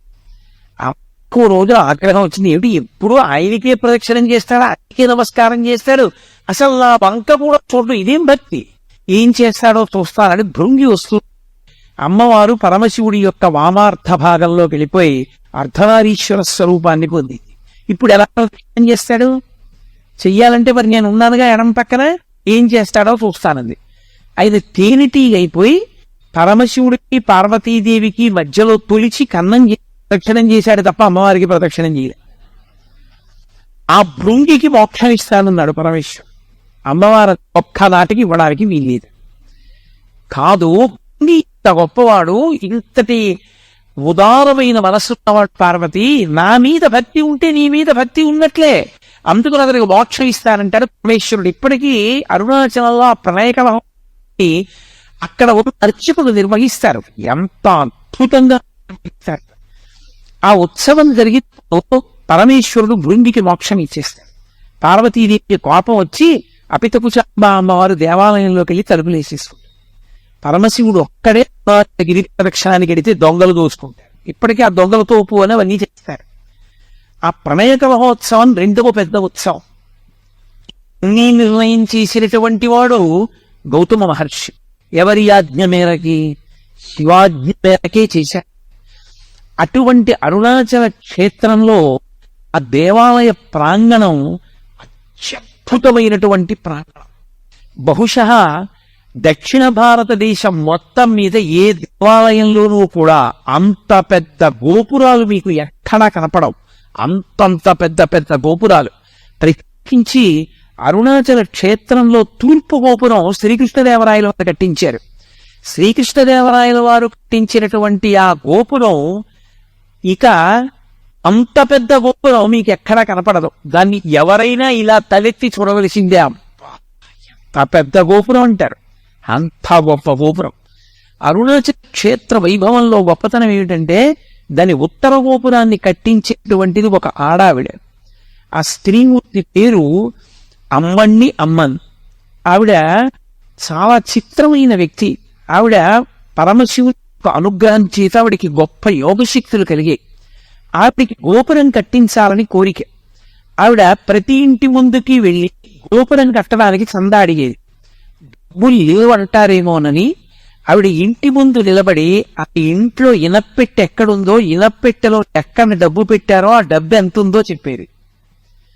ఇంట్లో ఎక్కడెక్కడ దాచారో, ఎక్కడెక్కడ దాచిన డబ్బు ఎంత ఉంటుందో చెప్పి గోపురం కడుతున్నారో డబ్బు ఇవ్వని అడిగేది. అడిగిపోయి పట్టుకెళ్ళి డబ్బువారు. ఆవిడ తన యోగశక్తి చేత ఇళ్ల ముందు నిలబడి ఇంట్లోపల ఉన్న పెట్లలో డబ్బు ఎంత ఉందో చెప్పి వసూలు చేసిన డబ్బుతో ఉత్తర గోపురాన్ని కట్టారు. అలాగే అక్కడ ఒక గోపురాన్ని భళ్ళాల మహారాజు కట్టారు. భళ్ళాల మహారాజు అపారమైనటువంటి భక్తుడు. ఆయనకి 2 భార్యలు. ఆయన విభూతి పుండాలు పెట్టుకుని బొట్టు కోరుకుని ఏ శివభక్తుడైనా జంగమదేవరైనా సరే కోరినది ఇచ్చేస్తుండేవాడు. అటువంటి భళ్ళాల మహారాజు గారు రాజ్యం చేస్తున్న రోజుల్లో ఆయనకి సంతానం లేదు. సంతానం లేకపోయినా ఆయన పరమశివుని అంత భక్తితో రాజ్యం చేస్తున్నాడు. పరమశివుడు పరీక్షించాలి, అనుగ్రహించాలి అనుకున్నాడు. ఒక పెద్ద జంగమదేవర వేషం కట్టి తనతో పాటు కొంతమంది జంగమయ్యలు తీసుకుని ఒక చీకటి పడే వేళటికి భళ్ళాల మహారాజు ఇచ్చాడు. ఆయన వెంటనే వాళ్ళందరినీ స్వాగతం పలికాడు, వర్గపాద్యాదులు ఇచ్చాడు, వాళ్ళని సేవించాడు, కూర్చోపెట్టి వాళ్ళందరినీ కూడా చక్కగా మర్యాద చేసి విశ్రాంతి తీసుకోమన్నాడు. ఈ పెద్ద జంగమదేవరు అన్నాడు, నాతో వచ్చిన జంగమయ్యలకి నాకు దేవదాసి అన్నాడు. దేవదాసిని తీసుకొచ్చి జంగమయ్యలందరికీ ఇచ్చాడు. ఒక్క పెద్ద జంగమదేవరికి మాత్రం దేవదాసి లేదు. అయ్యో, ఈయనకు ఒక్కడికి దేవదాసిని ఇవ్వలేని బాధపడినటువంటి రాజు తల పట్టుకుని కూర్చుంటే ఆయన రెండవ భార్య పేరు చెల్లమ్మ. ఆవిడ వచ్చింది, ప్రభు మీరు చింతపడకండి, శివసేవలో లోపం రాకూడదు, నేను దేవదాసిగా ఆయన దగ్గరికి వెళతానని వెళ్ళమన్నాడు మహారాజు. ఆవిడ ఆ పెద్ద జంగమయ్య పడుకున్నటువంటి గదిలోకి వెళ్ళి ఆయన నిద్రపోతున్నట్టు నటిస్తున్నాడు. ఆయన నిద్ర లేపడానికి ముట్టుకుందిలాగా, పసిపిల్లవాడైపోయి ఏడిచాడు. అరే, పిల్లవాడైపోయాడు, చేతుల్లో పట్టి రాజు దగ్గరికి తీసుకొచ్చింది. మహారాజా, పెద్ద జంగమదేవర పిల్లవాడైపోయాడు, ఇదిగో తీసుకొచ్చాను, పరమేశ్వరుడే అనుగ్రహించాడు మనకి కొడుకు అని ఇచ్చింది. రాజు ఆ పిల్లాన్ని ముట్టుకున్న పిల్లవాడు అంతర్ధానం అయిపోయి కొడుకులు లేరు అని వగచావు కాబట్టి నీకు నేనే కొడుకునవుతాను, నేనే కొడుకుని నీ శ్రాద్ధ కర్మ నే చేస్తాను ప్రతి సంవత్సరం, నీ శరీరం పడిపోయినప్పుడు నీకు సంస్కారం నేనే చేస్తానన్నాడు. ఇప్పటికి దాదాపు 6 నుంచి 700 సంవత్సరాలు అయింది. ఇప్పటికీ భళ్ళాల మహారాజు గారు చనిపోయిన రోజున అరుణాచల క్షేత్రంలో శివలింగం దగ్గరికి వచ్చి పత్రిక చదువుతారు. భళ్ళాల మహారాజు గారు ఫలానా రోజున ఫలానా తిథిలో ఫలానా నక్షత్రంలో శరీరం విడిచిపెట్టాడు అని. వెంటనే దేవాలయం మూసేస్తారు. పరమశివుడు ఉత్సవమూర్తి పల్లకీలో పల్లికొండ పట్టు అని అక్కడికి దగ్గర, అక్కడే రాజధానిగా పరిపాలన చేసేవాడు. ఆ పల్లికొండ పట్టు వెళ్తుంది పల్లకి. స్నానం చేస్తాడు పరమశివుడు, అంటే ఉత్సవమూర్తి స్నానం చేస్తుంది. స్నానం చేసి పీటల మీద పరమశివుడు అపితకుచానుగా ఉండి భళ్ళాల మహారాజు గారికి తద్దినం పెట్టి మళ్ళీ ఏట్లో స్నానం చేసి అరుణాచల దేవాలయంలోకి వెళ్ళి అప్పుడు ఆయనకి అభిషేకం అయిన తర్వాత మళ్ళీ తలుపులు తీసి 6 నుంచి 7 శతాబ్దములుగా పరమశివుడే తన భక్తుడికి తద్దినం పెడుతున్న ఏకైక క్షేత్రం అరుణాచల క్షేత్రం. ఆ క్షేత్రంలో ఆ భళ్ళాల మహారాజు గారు కట్టించినటువంటి గోపురము ఒక గోపురం. ఆ గోపురానికి కిలి గోపురం అని పిలుస్తారు. మీరు లోపలప్పుడు మనకి సుబ్రహ్మణ్య దేవాలయం కనపడుతుంది. మీరు ఆ సుబ్రహ్మణ్య దేవాలయం మీద తల ఎత్తి చూస్తే కొన్ని బొమ్మలు కనపడతాయి. బొమ్మల్ని బట్టి తెలుస్తుంది మనకు, అక్కడ ఒక కథ తెలుస్తుంది. ప్రౌఢదేవరాయలు అని ఒక రాజు. ఆ ప్రౌఢదేవరాయ దగ్గర అరుణగిరినాథర్ అనబడేటటువంటి ఒక వ్యక్తి మంచి ఆస్థాన కవిగా ఉండేవాడు. ఆయన దగ్గర అంతకుముందే ప్రౌఢదేవరాయల వారి దగ్గర సంబంధం అని ఒక కవి ఆస్థాన కవి. కానీ ఈ అరుణగిరినాథర్ తర్వాత ఆస్థాన కవి. అది కూడా ఎందుకోవలసి వచ్చింది అంటే అరుణగిరినాథర్ యొక్క తల్లి చిన్న వయస్సులోనే, అరుణగిరినాథర్ చాలా చిన్న పిల్లవాడిగా ఉన్నప్పుడే శరీరం విడిచిపెట్టేసి, అంతకుముందే తండ్రి ఆవిడ శరీరం వదిలిపెడుతూ ఈ పిల్లవాడిని రక్షించమని అక్కగారికి అప్పచెప్పింది. అక్కగారి పేరు ఆది. ఆ ఆది అనబడే అక్కగారు ఈ అరుణగిరినాథర్ని పెంచి పెద్ద చేసింది. ఈ అరుణగిరినాథరు దుర్వ్యసనపరుడై స్త్రీలోనుడై స్వేచ్ఛగా తిరుగుతుండేవాడు. ఒకనాడు అక్కగారు చాలా బాధపడి నింద చేసి అతనికి వైరాగ్యం కలిగి ఇన్ని తప్పులు చేశానో నేనిక బతకకూడదని ఈ భళ్ళాల మహారాజు గారు కట్టించిన గోపురం చచ్చిపోతానని అక్కడి నుంచి కిందపడ్డాడు.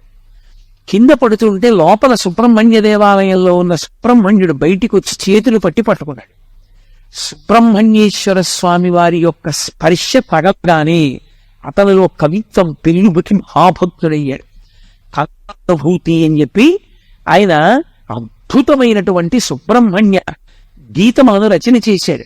సుబ్రహ్మణ్య తత్వం మీద రచన చేశారు. ఆయనే ఆ కాలంలో ప్రౌఢదేవరాయల వారి ఆస్థాన కవి సంబంధం. అరుణగిరినాథరి యొక్క గొప్పతనాన్ని తెలుసుకుని రాజు ఆ ఆస్థాన కవి సంబంధాన్ని తీసి అరుణగిరినాథర్కి ఆస్థాన కవి పదవినిచ్చాడు. ఈయన ఆస్థాన కవి ఉంటూ సుబ్రహ్మణ్యుణ్ణి సేవించాలనేటటువంటి తాపత్రయంతో తెచ్చిన పువ్వులతో సంతోషపడక పరకాయ ప్రవేశ విజయించుకుని తన శరీరాన్ని అరుణాచల దేవాలయంలో ఒక మూల ఎవరికీ కనపడకుండా విడిచిపెట్టి చిలుకలోకి ప్రవేశించి పక్కన ఉన్నటువంటి వనాలను వెళ్ళి పారిజాత పుష్పాలు వచ్చి సుబ్రహ్మణ్యుణ్ణి సేవిస్తుండేవాడు. ఇది ఇటాడు సమ్మక్క. తన శరీరాన్ని వదిలి చిలుక శరీరంలోకి వెడుతూ ఉంటాడు. నా ఆస్థాన పదవి ఇతని వల్లే పోయింది, ఇతనికి మళ్ళీ శరీరం లేకుండా చెయ్యాలని ఆ అరుణగిరి శరీరాన్ని విడిచిపెట్టి చిలుక శరీరంలోకి ప్రవేశించగానే ఆ అరుణగిరినాథర్ యొక్క శరీరాన్ని కాల్చేశారు. ఆయనకి శరీరం లేదు. లేకపోవడం వల్ల చిలుక రూపంలోనే ఆ గోపురంలో సుబ్రహ్మణ్యేశ్వర స్వామి వారి మీద ఇప్పటికీ పాటలు పాడతాయి. ఆయన చిలుక రూపంలో పాట పాడే గోపురం కాబట్టి గోపురానికి కిలి గోపురం అని పేరు. అందుకని కిలి గోపురం అని పిలుస్తారు దాన్ని. ఇప్పటికీ చిలుక బొమ్మ ఉంటుంది దాని మీద. కాబట్టి దానికి కారణం ఆ పాతాళలింగం కింద ఒక సిద్ధుడి సమాధి ఉంది. ఆ సిద్ధుడి సమాధి మీద శివలింగం పెట్టారు. శివలింగం పెడితే అధిష్టానం అంటారు, తులసికోట పెడితే బృందావనం అంటారు. రెండే, ఇక మూడవది పెట్టరం. కాబట్టి అక్కడ శివలింగం పెట్టారు అధిష్టానం, అది పాతాళలింగం. అది లోపలికి గుహలో ఉంటుంది కాబట్టి పాతాళలింగం అంటారు. పైన మంటపం ఉంటుంది. అక్కడికి ఎవ్వరు వెళ్ళేవారు కాదు. అక్కడికి భగవాన్ రమణులు వెళ్ళి తపస్సు చేశారు. ఆ పాతాళలింగం, అక్కడ ఉండేటటువంటి నటరాజస్వామి దేవాలయం, అక్కడ ఉండేటటువంటి సిద్ధిప్రదాయకుడైనటువంటి విఘ్నేశ్వరుడు, సుబ్రహ్మణ్యుడు, ఇప్పటికీ తిరుమలాంబాదేవి సముద్రము అని అక్కడి నుంచి కాలువ గుండా నీరు తీసుకొచ్చి అరుణాచల క్షేత్రం లోపల పశ్చిమ దిక్కుగా ఉండేటటువంటి సరోవరానికి శివగంగా అని పేరు. అది తిరుమలాంబా సముద్రం నుంచి ఒక కాలువ ద్వారా తీసుకొస్తారు. రెండవ పక్కన ఉండేటటువంటి తీర్థం బ్రహ్మతీర్థం.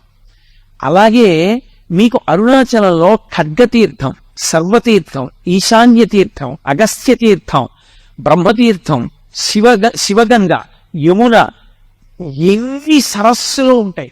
ప్రతి సరస్సుకి స్థల పురాణం ఉంది. ఒక్కొక్క సరస్సు ఒక్కొక్క కారణానికి వచ్చింది. అగస్త్య మహర్షి ప్రతి సంవత్సరం మార్గశీర్ష మాసంలో వస్తారు. వచ్చి తన శిష్యులతో గిరి ప్రదక్షిణం చేసి ఆ సరస్సులో స్నానం చేసి పెడతారు.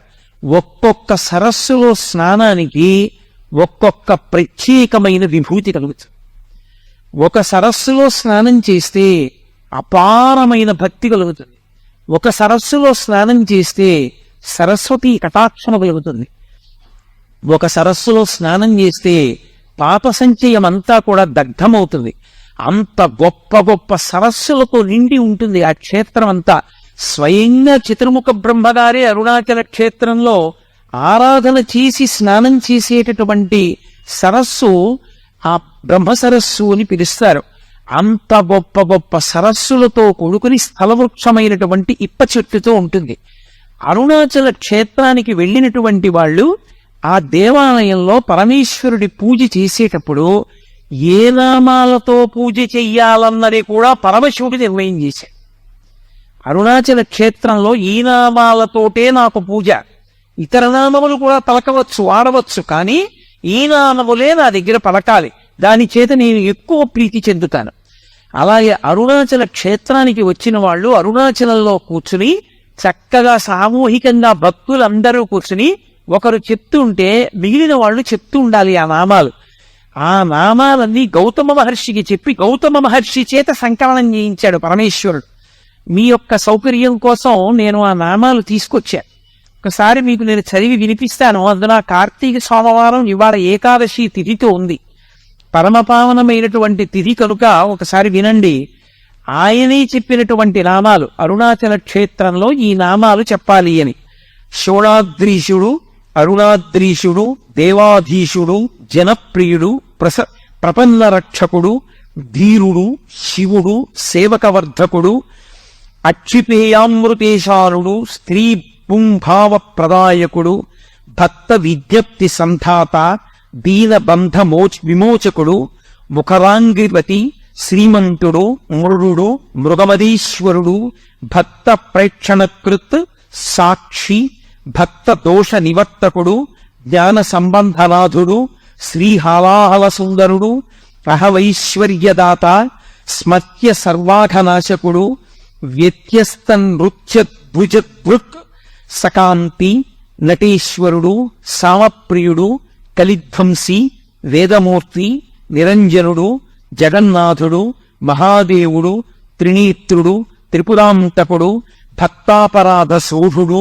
యోగీశుడు, భోగనాయకుడు, బాలమూర్తి, క్షమారూపి, ధర్మరక్షకుడు, వృషధ్వజుడు, హరుడు, గిరీశ్వరుడు, భర్గుడు,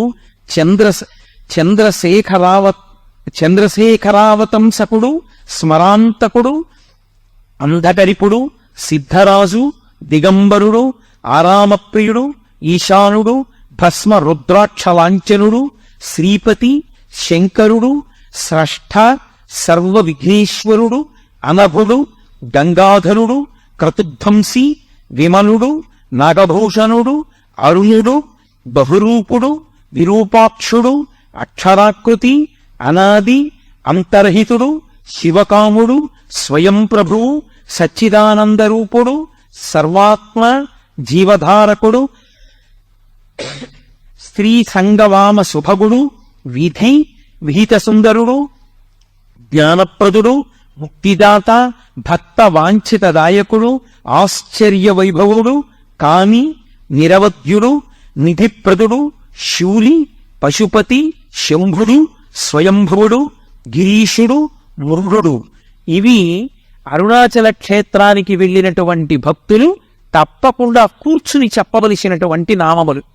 ఎవరు అరుణాచలం వచ్చి ఈ నామములు అరుణాచల క్షేత్రంలో పలుకుతారో, ఎవరు ఈ నామములతో శివలింగానికి పూజ చేసుకుంటారో అటువంటి వారందరికీ కూడా నా యొక్క అనుగ్రహం విశేషంగా కలుగుతుంది అన్నాడు. అరుణాచల క్షేత్రానికి ఉండేటటువంటి మహాత్మ్యం ఏమిటో తెలుసా?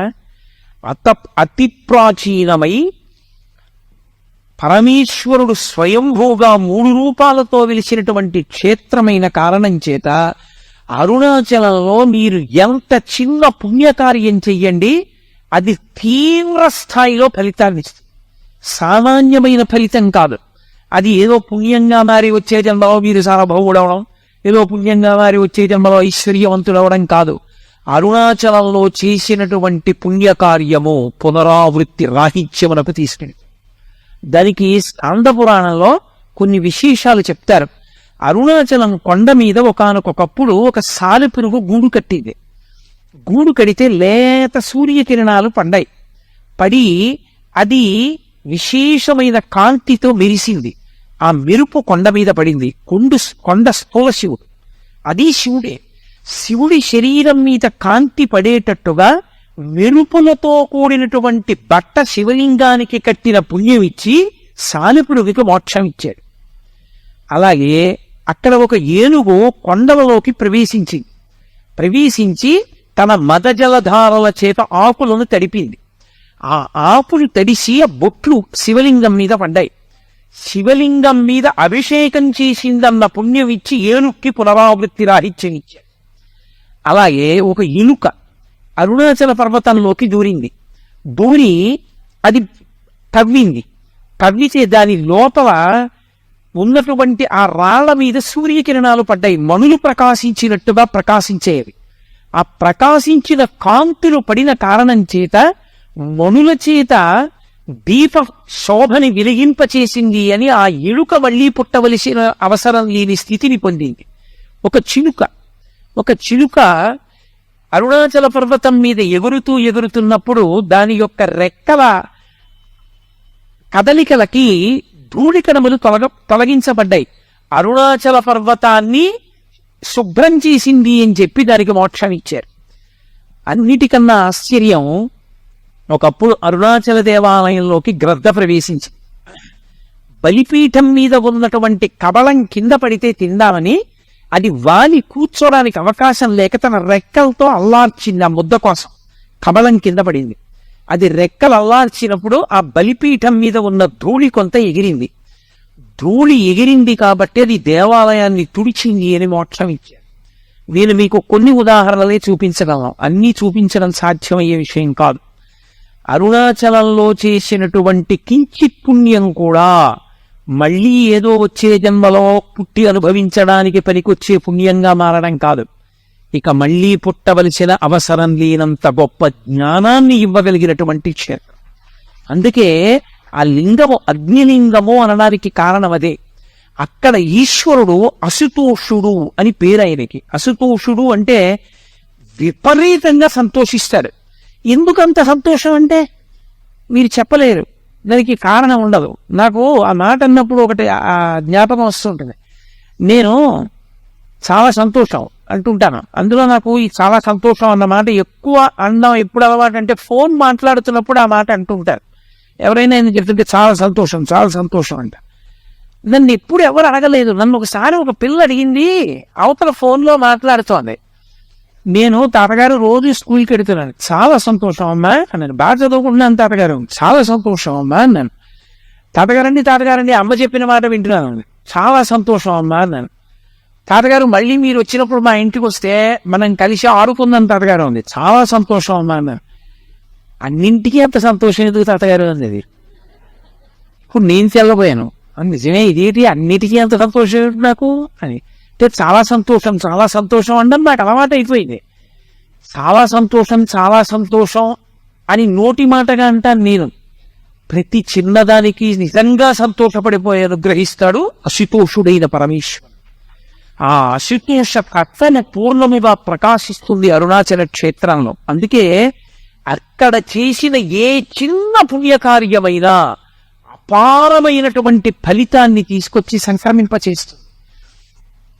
ఇప్పటికీ అరుణాచల క్షేత్రానికి దేవతలు, గంధర్వులు, యక్షులు, గంధర్వులు, కిన్నెరులు, కింపురుషులు వచ్చి పరమశివుణ్ణి సేవించి వెడుతుంటారు. భగవాన్ రమణుల దగ్గరికి శ్రీమతి తల్యార్ ఖాన్ అని ఒక ఆవిడను, పశ్చిమ దేశాల నుంచి వచ్చినటువంటి సాధకురాలు అరుణ అని ఒక ఆవిడ, ఇద్దరు ఉండేవారు. వాళ్ళిద్దరూ ఒకప్పుడు అరుణాచలం కొండ ఎక్కి కొండ మీద పడుకున్నారు. పడుకోవడం అంటే కొండ మీద ధ్యానం చేస్తున్నారు. వాళ్ళకి ధ్యానం చేస్తూ ఉండగా అద్భుతమైన సంగీతం వినపడి, అందులో ఈ శ్రీమతి తల్యార్ ఖాన్ ఆవిడే పాతాళలింగ దేవాలయాన్ని అంతటినీ కూడా పునర్నిర్మాణం చేసింది. అప్పుడే రాజగోపాలాచారి గారు మనకి గవర్నర్ జనరల్ ఆఫ్ ఇండియా అని లాస్ట్ గవర్నర్ జనరల్ రాజగోపాలాచారి గారు గవర్నర్ జనరల్గా ఉండగా ఆహ్వానించారు దాని ప్రారంభోత్సవానికి. ఆయన వచ్చి రమణుల గురించి ప్రసంగం చేసి రమణాశ్రమానికి వెళ్ళే సమయం లేక వెళ్ళిపోతే గవర్నర్ గారు వెళ్ళారు. మీరు ఇప్పటికీ అవన్నీ రమణాశ్రమ లేఖల్లో చదవచ్చు, సూర్యనాగమ్మ గారి లేఖల్లో. కాబట్టి ఆ పాతాళలింగం దగ్గర ఎలాగ ఉండేవారో అలాగే ఈ విదేశాల నుంచి వచ్చినటువంటి అరుణ అన్న ఆవిడ పాతాళలింగ క్షేత్రాన్నంతటినీ పునర్నిర్మాణం చేసినటువంటి శ్రీమతి తల్యార్ ఖాన్, వీళ్ళిద్దరూ కొండ మీద ధ్యానంలో ఉంటే సంగీతం వినపడింది. శ్రీమతి తల్యార్ ఖాన్ కి మంచి సంగీత ప్రవేశం ఉంది. ఆవిడ దాన్ని నోట్స్ రాసుకొని వచ్చి భగవాన్ రమణులకు చెప్పింది. ఇది మెద్రాస్ పంపించింది ఆవిడ. పూర్వం రోజుల్లో మెద్రాస్, ఇప్పుడు చెన్నై. మెద్రాస్ పంపించి సంగీత విద్వాంసులకి చూపిస్తే ఇది అపూర్వ సంగీతం, ఇది గంధర్వులు, యక్షులు మొదలైన వాటినే పాడగలరు, అంత గొప్ప సంగీతం అన్నారు.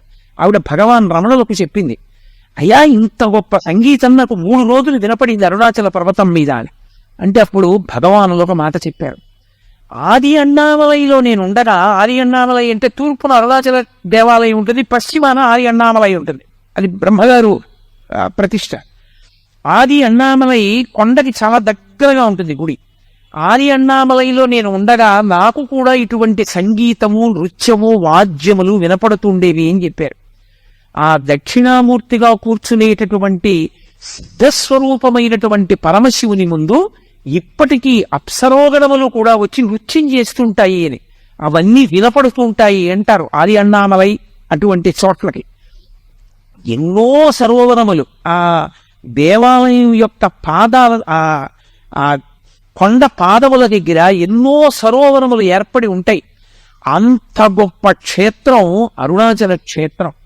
అటువంటి అరుణాచల క్షేత్రంలో అసలు ఆ దేవాలయంలో అత్యద్భుతమైనటువంటి విషయం ఏమిటంటే అసలు ప్రాకారములు, ఆ 3 ప్రాకారములు ఒక్కొక్క ప్రాకారం దాటి లోపలికి వెడుతుంటే ప్రత్యేకించి 100 కాళ్ల మంటపం, 16 కాళ్ల మంటపం అటువంటి వాటి దగ్గర నిలబడి చూస్తే ఎదురుగుండా స్థూలశివుడు అయినటువంటి కొండ కనపడుతూ ఉంటుంది.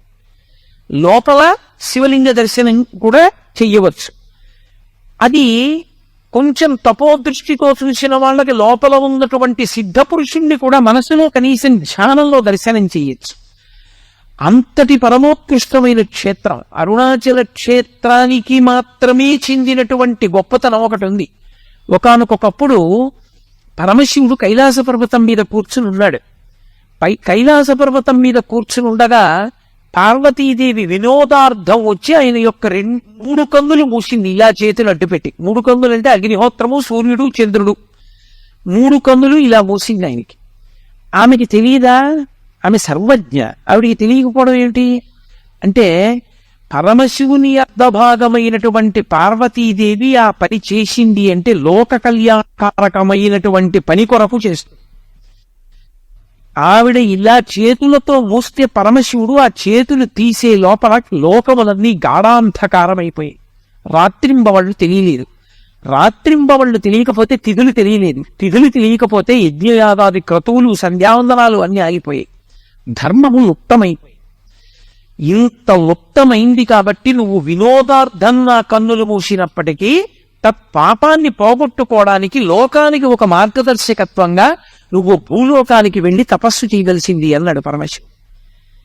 నేను అలాగే వెళ్ళి తపస్సు చేస్తాను, భూలోకంలో ఎక్కడ కూర్చుని తపస్సు చేయమంటారు అని అడిగింది. మనకి అయోధ్య, మధుర, మాయా, కాశీ, కాంచీ, అవంతిక, పురీ, ద్వారవతి చైవా సప్తైతే మోక్షదాయక అని 7 మోక్షపురాలు. 6 ఉత్తర భారతదేశంలో ఉన్నాయి. దక్షిణ భారతదేశంలో ఉన్న ఏకైక మోక్షపురి కాంచీపురం. కాబట్టి కాంచీపురం వెళ్ళి కాంచీపురంలో తపస్సు చేయి అన్నాడు. ఆవిడ కాంచీపురంలో కొంత మట్టి తీసి శివలింగంగా పెట్టి ఆవిడ ఆ శివలింగాన్ని ఆరాధన చేస్తోంది తపస్సు చేస్తూ. పక్కన ఆమె యొక్క శక్తులన్నీ మోహరించి ఉన్నాయి, దుర్గా మొదలైనటువంటి వాళ్ళు. పరమశివుడు ఆమె భక్తిని లోకానికి చాటి చెప్పాలనుకున్నాడు. ఆమె భక్తిని పరిశీలించలేదు పరమశివుడికి తెలియదా? అక్కడ ఉండేటటువంటి నదిలో వరదలొచ్చి ఎత్తున వరద వస్తోంది. అమ్మా వరద వస్తోంది, బయటికి వచ్చేయన్నారు. అమ్మవారు ఆ నది వరద చూసి భయపడి, భయమెరగని తల్లి, భయాలు పోగొట్టే తల్లి భయపడి కంప అంటావిడ. ఆ నదిని కంపా నది అని పిలుస్తారు. ఆ కంపా నది వచ్చి శివలింగాన్ని ఎక్కడ కొట్టుకుపోతుందో సైకతలింగం అని ఆవిడ గట్టిగా కౌగిలించుకుంది ఆ శివలింగాన్ని. కొట్టుకుపోతే నేను కూడా కొట్టుకుపోవాలి తప్ప శివలింగం కొట్టుకుపోకూడదని. ఇది ఉమాలింగమ సంక్రాంత కుచకంకణముద్రితం లింగమేకామ్రనాథస్య సైకతం సముపాస్మహే అంటారు. ఉమాలింగన సంక్రాంత, అమ్మవారు తన 2 బాహువులతో ఆ శివలింగాన్ని గట్టిగా కౌగిలించుకున్నప్పుడు ఆమె యొక్క కంకణముల ముద్రలు, ఆమె యొక్క కుచుముల ముద్రలు ఆ శివలింగం మీద పడ్డాయి. ఇప్పటికీ అమ్మ ఏకాంబరేశ్వర లింగం మీద ఆ ముద్రలు ఉన్నాయంటారు. కాబట్టి ఉమాలింగన సంక్రాంతకర కంకణము కుచకంకణముద్రితం లింగమేకామ్రనాథస్య సైకతం సముపాస్మహే. అప్పుడు శ్రీ మహావిష్ణువు అన్నారు, అమ్మా ఇదంతా బావగారి లీల. అమ్మవారు నారాయణి, ఆయన నారాయణ కదా, పరమశివుని లీలమ్మా. మళ్లీ విపరీత ప్రవాహాన్ని పంపిస్తున్నాడు. పరమశివుణ్ణి మొక్కవోని భక్తితో పట్టుకో అమ్మా, ఆయనే కాపాడతాడన్నాడు. అప్పుడే ఆయన మళ్లీ పరమశివుడు అంత ప్రవాహం వస్తున్నా సరే అమ్మవారు భక్తితో శివలింగాన్ని కౌగలించుకున్నటువంటి తీరు చూసి అనుగ్రహించి ప్రత్యక్షం అయ్యాడు. ఇప్పటికీ ఆ కంపానది మీరు చూడొచ్చు. ఎక్కడ కనపడుతుందో తెలుసా? కంపానది బయట చూద్దాం అంటే కనపడదు. కంపానది కాంచీపురంలో చూడాలి అంటే మీకు ఏకాంబరేశ్వరుడు ఆ మామిడి చెట్టు ఉంటుంది. ఆ మామిడి చెట్టు వెనక పరమాచార్య స్వామి వారికి ఆ సహస్రచంద్ర దర్శనోత్సవం సమయంలో ఆయన ఏ సహస్రలింగానికి వెండి పట్టలు పెట్టి పూజ చేశారో ఆ సహస్రలింగాన్ని దగ్గరికి వెడుతున్నటువంటి దారిలో నీరు కొద్దిగా పైకి ఉబుకుతూ ఉంటుంది. అక్కడ అంతర్వాహినిగా కంప వెడుతూ ఉంటుంది. మీరు ఇంకా బాగా చూడాలంటే ఎవరైనా తెలుసున్న వాళ్ళు ఉంటేనే తలుపు తీస్తారు. ఏకాంబరేశ్వర దేవాలయం లోపలికి వెడుతున్నప్పుడు ఎడంచేతి పక్క గేటు తాళం వేసి ఉంటుంది. ఆ తాళం తీయించి లోపలికి వెడితే మీకు ప్రపంచంలో ఎక్కడా కనపడని విఘ్నేశ్వరుడు కనపడతాడు. ఆయన ఓ పెద్ద నగారా ఒకటి పెట్టుకుని ఆ ఢంకా మోగిస్తుంటాడు. ఢంకా విఘ్నేశ్వరుడు అంటారు. 2 కర్రలు చేతితో పట్టు కొడుతుంటాడు ఆయన. కాంచీపురంలో ఉత్సవం జరిగితే మొట్టమొదట ఆయనకి వెళ్ళి చెప్తారు. చెప్తే ఆయన ఢంకా వాయించి చెప్తాడు అందరికీ ఉత్సవం ఉంది రెండేది. ఆ ఢంకా విఘ్నేశ్వరుడి దేవాలయానికి ఎదురుగుండా 1000 కాళ్ళ మంటపం ఉంది. ఇప్పుడు ఆ మంటపంలోకి ఎవరు వెళ్ళలేరు. కొన్ని లక్షల గబ్బిలాలతో నిండిపోయింది అది. ఒకప్పుడు శివకేశవులు ఇద్దరికి, వరదరాజస్వామికి ఏకాంబరేశ్వరుడికి కళ్యాణం ఒకే మంటపంలో చేసేవారు అక్కడ. ఇప్పుడు ఆ మంటపం అంతా గబ్బిలాలే, అడుగు కూడా పెట్టలేరు. ఆ మంటపానికి ఎదురుగుండా నడిస్తే కుడి చేతి వైపు ఒక పెద్ద తొట్టెలా కనపడుతుంది గోడతోటి. దాని దగ్గరికి వెళ్ళి మీరు చూస్తే నీరు నిండి ఉంటుంది. అది కంపా నది. అక్కడ ఇప్పటికీ కంపా ప్రవాహం అక్కడుంది. ఆ తల్లికి పరమశివుడు ఇప్పుడు ప్రత్యక్షం అయ్యాడు. ఆ శివలింగాన్ని కౌగిలించుకున్నప్పుడు ప్రత్యక్షమై నీవు చేసినటువంటి అపరాధమునకు తగిన ప్రాయశ్చిత్తం పూర్తయింది. ఇప్పుడు నిన్ను నేను స్వీకరించడం అరుణాచలంలో చేస్తాను. కాబట్టి అరుణాచల క్షేత్రానికి వెళ్ళి గిరి ప్రదక్షిణం చేయమన్నాడు. అంటే అమ్మవారు అరుణాచల క్షేత్రానికి వచ్చి ఇక్కడ నాకు ఈ అరుణాచల వైభవాన్నంతటినీ కూడా తెలియచేయబడవలసిన అవసరమున్న తల్లి అని కాదు. వినడం సంతోషం పిల్లల దగ్గర, చెప్పగలిగిన సమర్థుడెవరని చూసింది. గౌతమ మహర్షి ఇంకెవరు అంతటి శివభక్తుడు. గౌతమ మహర్షి ఎదురీగి అమ్మవారు వస్తుంటే పురాణంలో వర్ణిస్తారు. అమ్మవారి శరీరంలోంచి మరకతమణి కాంతులు వచ్చేయట. నల్లగా ఉంటుంది కదా తల్లి, మరకతమణి కాంతులు వస్తుంటే గౌతమ మహర్షి ఎదురీగి అమ్మవారిని తీసుకొచ్చి కూర్చోబెట్టి అరుణాచల వైభవం అంతటినీ చెప్పాడు. గౌతమ మహర్షి చెప్పిన అరుణాచల వైభవంలోంచి, ఆ దేవాలయ వైభవంలోంచి నేను మీకు ఇప్పటి వరకు చెప్పిన ప్రసంగం చెప్పాను. కాబట్టి అది అమ్మవారికి చెప్పిన ప్రసంగం. ఆ అమ్మవారికి ఇవన్నీ చెప్పి ఆమె ఆ తల్లి అక్కడే ఉండి పరమశివుని యొక్క అనుగ్రహానికి ఎదురు చూస్తోంది. ఆ ఎదురు చూస్తున్న రోజులలో మహిషాసురుడు అమ్మవారిని మోహించి అక్కడికి వచ్చి అమ్మవారితో యుద్ధం చేశాడు. మహిషాసుర సంహారం చేసింది ఆ తల్లి. మహిషుడి శరీరం కింద పడిపోయిన తర్వాత ఆవిడ తేరిపారి చూసేటప్పటికీ ఆయన కంఠం తెగి కంఠంలో నుండి నెత్తుటితో శివలింగం కనపడింది. అరే శివలింగం నెత్తుటితో ఉందేమి అని ఆవిడ ఇలా పైకి తీసింది. అది చేతికి అంటుకుపోయి ఆ శివలింగం చేతికి అంటుకుపోతే ఆవిడ గౌతమ మహర్షిని అడిగింది, ఇదేమిటి శివలింగం ఇలా అంటుకుంది అని. అమ్మాయిన మహాశివ భక్తి తత్పరుడమ్మా మహిషాసురుడు కంఠంలో శివలింగాన్ని ఉంచుకున్నవాడు ఉంది. అంతటి మహాశివ భక్తి తత్పరుణ్ణి నేను వధించానే అని అమ్మవారు చిన్నబుచ్చుకున్నప్పుడు పరమశివుని యొక్క అశరీరవాణి వినపడింది. వాడు సరియైన దీక్షా స్వీకారము చెయ్యకుండా అమంత్రకంగా శివలింగాన్ని కంఠంలో ఉంచుకున్నాడు. అందుకని బుద్ధి ఘోరమైన వైపుకి తిరిగిపోయింది. అందుకని నీ చేత మరణించాడు. నీ చేత అంటుకున్న శివలింగం ఊడి కింద పడాలి అంటే నువ్వు ఒక పరమోత్కృష్టమైన తీర్థమునందు స్నానం చెయ్యాలి. ఆ శివలింగం ఊడి పడిపోతుంది. పడిపోయినప్పుడు దాన్ని అక్కడ ప్రతిష్ఠ చేయమన్నారు. అప్పుడు గౌతమ మహర్షి అన్నారు, అమ్మా నీకు ఇంకొక తీర్థం ఎందుకమ్మా? ఏ చేత్తో ఇంకొక చేత్తో కత్తి పట్టుకున్నావో ఆ చేతితో నీ ఎదురుగుండా ఉండేటటువంటి శిల మీద ప్రహారం చెయ్యి అన్నారు. ఆమె తన చేతిలో ఉన్న కత్తి తీసి ఎదురుగుండా ఉన్నటువంటి శిల మీద ప్రహారం చేసింది. ఆ శిల బద్దలై అందులోంచి గంగ పుట్టింది. దాన్ని ఖడ్గతీర్థము అంటారు. ఆ ఖడ్గతీర్థంలో స్నానం చేస్తే సమస్త పాపములు ఉపశమిస్తాయి. నా ప్రసంగాలు అయిపోయే లోపల కావాలంటే మీకు నేను ఆ ఫోటోలన్నీ చూపించగలను. అరుణాచలం వెడితే కదా అవన్నీ చూపించగలగడం. ఇక్కడ నేను చూపించగలిగితే ఫోటోలు ఒకటే చూపించగలం. కాబట్టి ఆ ఖడ్గతీర్థంలో స్నానం చేస్తే శివలింగం ఊడి పడిపోతే అప్పుడు ఆ శివలింగాన్ని ఆవిడ ప్రతిష్ఠ చేసింది. ఇప్పటికీ ఉన్నాయి అరుణాచలంలో అవన్నీ. దర్శనం చేయాలనుకున్న వాళ్ళు అవన్నీ దర్శనం చేయొచ్చు. పచ్చయ్యమ్మన్ కోవెల్ అంటారు. ద్రవిడ దేశంలో అమ్మవారి కోవెల పచ్చయ్యమ్మన్ కోవెల్ అంటారు. పచ్చయ్యమ్మన్ కోవెల్ అంటే పచ్చటి మణికాంతి కలిగిన తల్లి అని. పచ్చటి మణి మరకతమణి ఎలా ఉంటుందో అటువంటి కాంతి కలిగినటువంటి శరీరం ఉన్న తల్లి. భగవాన్ రమణులు తరచుగా ఆ దేవాలయం దగ్గరికి వెడుతూ ఉండేవారు. ఆ ఖడ్గతీర్థం దగ్గర తల్లి స్నానం చేసి ప్రదక్షిణం చేస్తోంది. అప్పుడు పరమశివుడు సంతోషించి గిరి రూపంలోంచి బయటికి వచ్చి అమ్మవారిని చెయ్యిచ్చి స్వీకరించి ఆయన ఒక మాట చెప్పాడు. తన ఎడం చేత్తో పట్టుకుని అమ్మవారిని త్వర మీద కూర్చోపెట్టుకుని, ఇంట్లో పిల్లవాడు పసిపిల్లవాడు ఉన్నాడు సుబ్రహ్మణ్యుడు, పాల కోసం ఏడుస్తున్నాడు.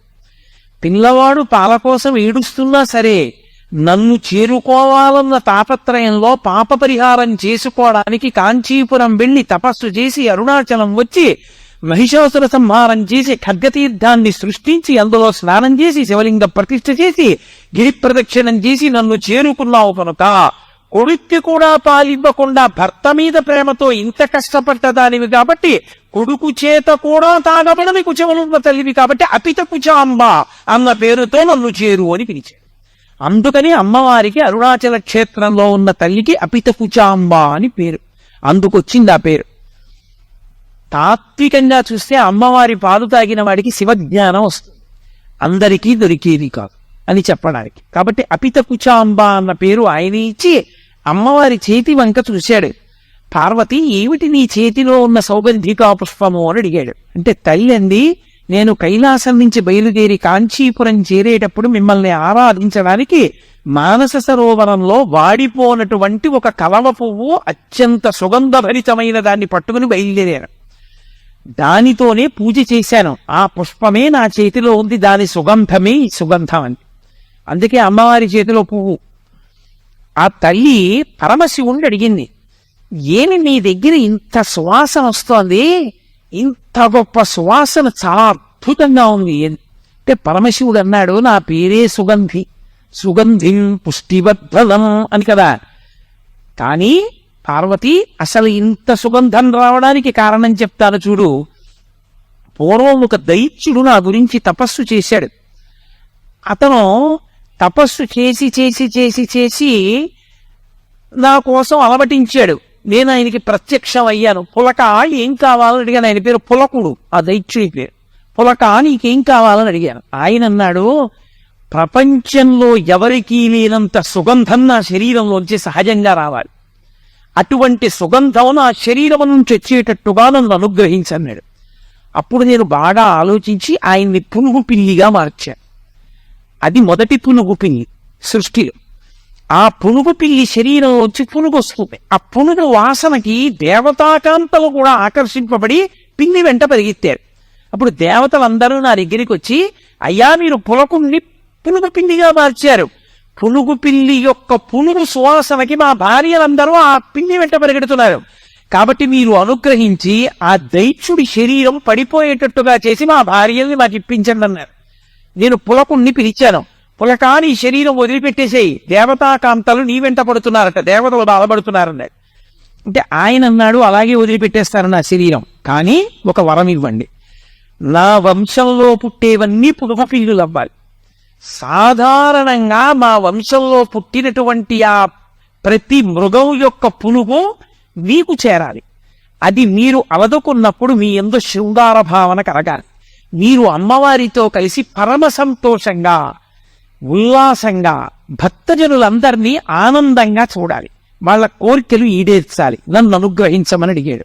అందుకే అదిగో ఆ పులకుని యొక్క వంశంలో వచ్చినటువంటి జాతి పిల్లులే ఈ పులుగు పిల్లి ఇప్పుడున్నాయి.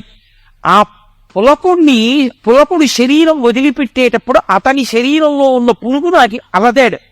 ఆ పులుగు వాసన ఇది పార్వతి, అందుకునంత సుగంధభరితంగా ఉన్నాను ఇక్కడ నేను అన్నాడు. అంటే పార్వతీదేవంది, తత్వతః మీది చాలా గొప్ప రూపం. మీరు పైకి చూడడానికి ఏమిటి అలా వేసుకుంటాడాయన అనిపిస్తుంది, కానీ పులుకల పేరు కంఠమున భూరి భుజంగము భూషణంబుగా అవయము భస్మధారణము ఎద్ది నివాసము మీరు విల్లుగా అనువుగ దంతి చర్మమును హస్తములందు కపాల శూలములు పడిబడి దాల్తు శంకర కృపావరు రూపమును ఆశ్రయించదన్. ఆయన మెడలో పెద్ద పావుని వేసుకుంటాడు, ఓ కపాలమాల వేసుకుంటాడు, ఏదో ఒళ్ళంతా శవ విభూతి అవదుకుంటాడు. అదంతా తత్వతః చాలా చాలా గొప్ప విషయాలు. అవన్నీ ఏవో పనికిమాలిన విషయాలని మీరు అనుకోకూడదు. అంత గొప్ప శక్తి కలిగినటువంటి పరమేశ్వరుడు పునుకులమాల వేసుకుంటాడు అంటే చేతకానివాడై కాదు. బ్రహ్మగారి పుర్రె పడిపోతే అయ్యో పాపం సృష్టి చేసినవాడు ఆయన పుర్రె కూడా పడిపోవడమా అని ఓ తడపకి గుచ్చి మెళ్ళో వేసుకున్నాడు. అలాంటి పుర్రెలమాల అంత పెద్దదైందంటే ఎంతమంది బ్రహ్మలు వెళ్ళిపోయారు, ఆయన మాత్రం అలాగే ఉన్నాడు. ఆయన యొక్క శాశ్వతత్వాన్ని తెలియచేస్తుంది అంతే తప్ప ఆయన ఏదో చేతకాని వాడై వేసుకున్నాడని అనుకోకూడదు. అటువంటి గొప్ప స్వరూపము మీదైనా అమ్మ బాబోయ్ ఆయన పావులు వేసుకుంటారు, ఆయన శివ విభూతి రాసుకుంటారు అని లోకంలో పేరు.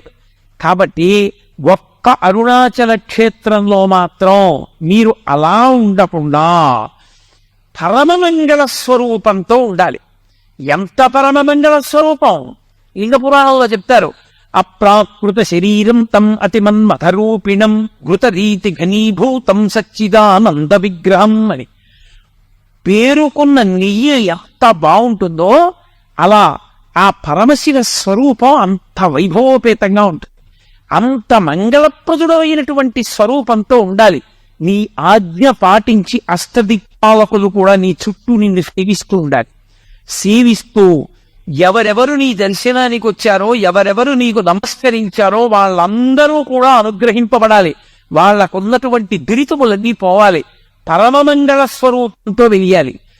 కోటి సూర్య ప్రతీకాశం సర్వావయవ సుందరం విచిత్రవసంచాధ నానాభూషణభూషితం అని ఆయన సుప్రసన్నం సులావణ్యం సుహాసంచ మనోహరం గౌరాభం ద్యుతి సంయుక్తం చంద్రరేఖా విభూషితం సూర్యేణ చిత్రితం మూర్ధ్ని చంద్రదండ విరాజితం గంగా చ యమునా చైవ విదత్తు స్మనుచామరే అని వ్యాస భగవానుడు శివమహాపురాణంలో వర్ణించినట్టు ఒక అతిమంగళ స్వరూపం అంటారు దాన్ని. అసలు శివుని యొక్క యథార్థ స్వరూపం అలా ఉంటుంది.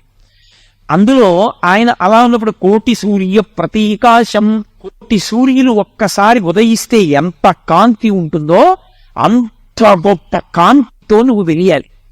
కాబట్టి కోటి సూర్య ప్రతీకాశం సర్వావయవ సుందరం, ఏ అవయవం వంక చూసినా కన్ను తిప్పుకోవడానికి వీలుండకూడదు, అంత సుందర రూపంతో సుందర శివుడిగా వెలియాలి నువ్వు. కాబట్టి సర్వావయవ సుందరం, దానితో పాటుగా విచిత్ర వసనంచాధ, ఆ గజాసురుడిగా పాటిచ్చాడని ఏనుగుతోలు కట్టుకుంటాడు. ఇక్కడ నువ్వు ఏనుగుతోలు కట్టుకోకూడదు, చీనాంబరములు మంచి పట్టుపుట్టాన్ని కట్టుకోవాలి. విచిత్ర వసంచాధ నానాభూషణ భూషితం, అద్భుతమైనటువంటి అలంకారములన్నీ చేసుకోవాలి. దానితో పాటుగా సుప్రసన్నం సులావణ్యం సుహాసంచ మనోహరం, అతి ప్రసన్నమైనటువంటి స్వరూపంతో ఉండాలి. ఎవరైనా వచ్చి నీ కాళ్ళ మీద పడిపోవచ్చు, అంత ప్రసన్నుడవై ఉండాలి, అంత సులభుడవై ఉండాలి. సుప్రసన్నం సులావణ్యం సుహాసంచ మనోహరం, మంచి చిరునవ్వు నవ్వుతూ ఉండాలి. నీలో నువ్వు రమిస్తూ కన్నులు మూసుకుని అరమోడ్పు కన్నులతో ఉండకూడదు, కన్నులు తెరిచి నవ్వుతూ ఉండాలి. సుహాసంచ మనోహరం, చూడగానే అవతల మనస్సు హరింపబడాలి. సుహాసంచ మనోహరం గౌరాభం, తెలుపు ఎరుపు పసుపులు కలిసిన కాంతితో ఉండాలి. చ్యుతి సంయుక్తం, నీలోంచి మంచి కాంతి ప్రసరిస్తూ ఉండాలి. గౌరాభం చ్యుతి సంయుక్తం చంద్రరేఖా విభూషితం, తదియనాటి చంద్రరేఖని కిరీటంలో ధరించిన వాడవై ఉండాలి. సూర్యేణ చిత్రితం మూర్తిని, సూర్యుడిని తల మీద బుడుగై ఉండాలి. చంద్రదండ విరాజితం, చంద్రుడు దానికి దండమై ఉండాలి, కర్రై ఉండాలి. గంగా చ యమునా చైవ విదర్తు స్మనుచామరే, గంగా యమున రెండు పక్కల నిలబడి నీకు చామరం వేస్తూ ఉండాలి. అంత గొప్ప స్వరూపంగా పార్వతీ కళ్యాణంలో కనపడ్డావు. మళ్ళీ అంత గొప్ప మంగళ స్వరూపంగా నువ్వు అరుణాచలంలో కూర్చోవాలి. నీ దగ్గర నుంచి వచ్చినటువంటి ఆ పులకుడు పునుగు పిల్లిగా మారినప్పుడు నీకు అలదినటువంటి ఆ పునుగున్నదే, ఆ వాసన చూసినప్పుడు నాకు ఈ కోరిక కలిగింది.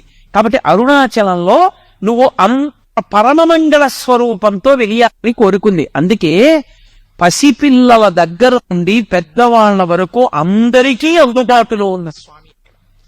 అందరూ ఆ కొండ ఎక్కుతారు, కొండ మీద తిరుగుతారు, కొండ మీద సంతోషంగా గడుపుతారు, ప్రదక్షిణం చేస్తారు. అంత గొప్పగా గడపడానికి అవకాశమిచ్చినటువంటి క్షేత్రం.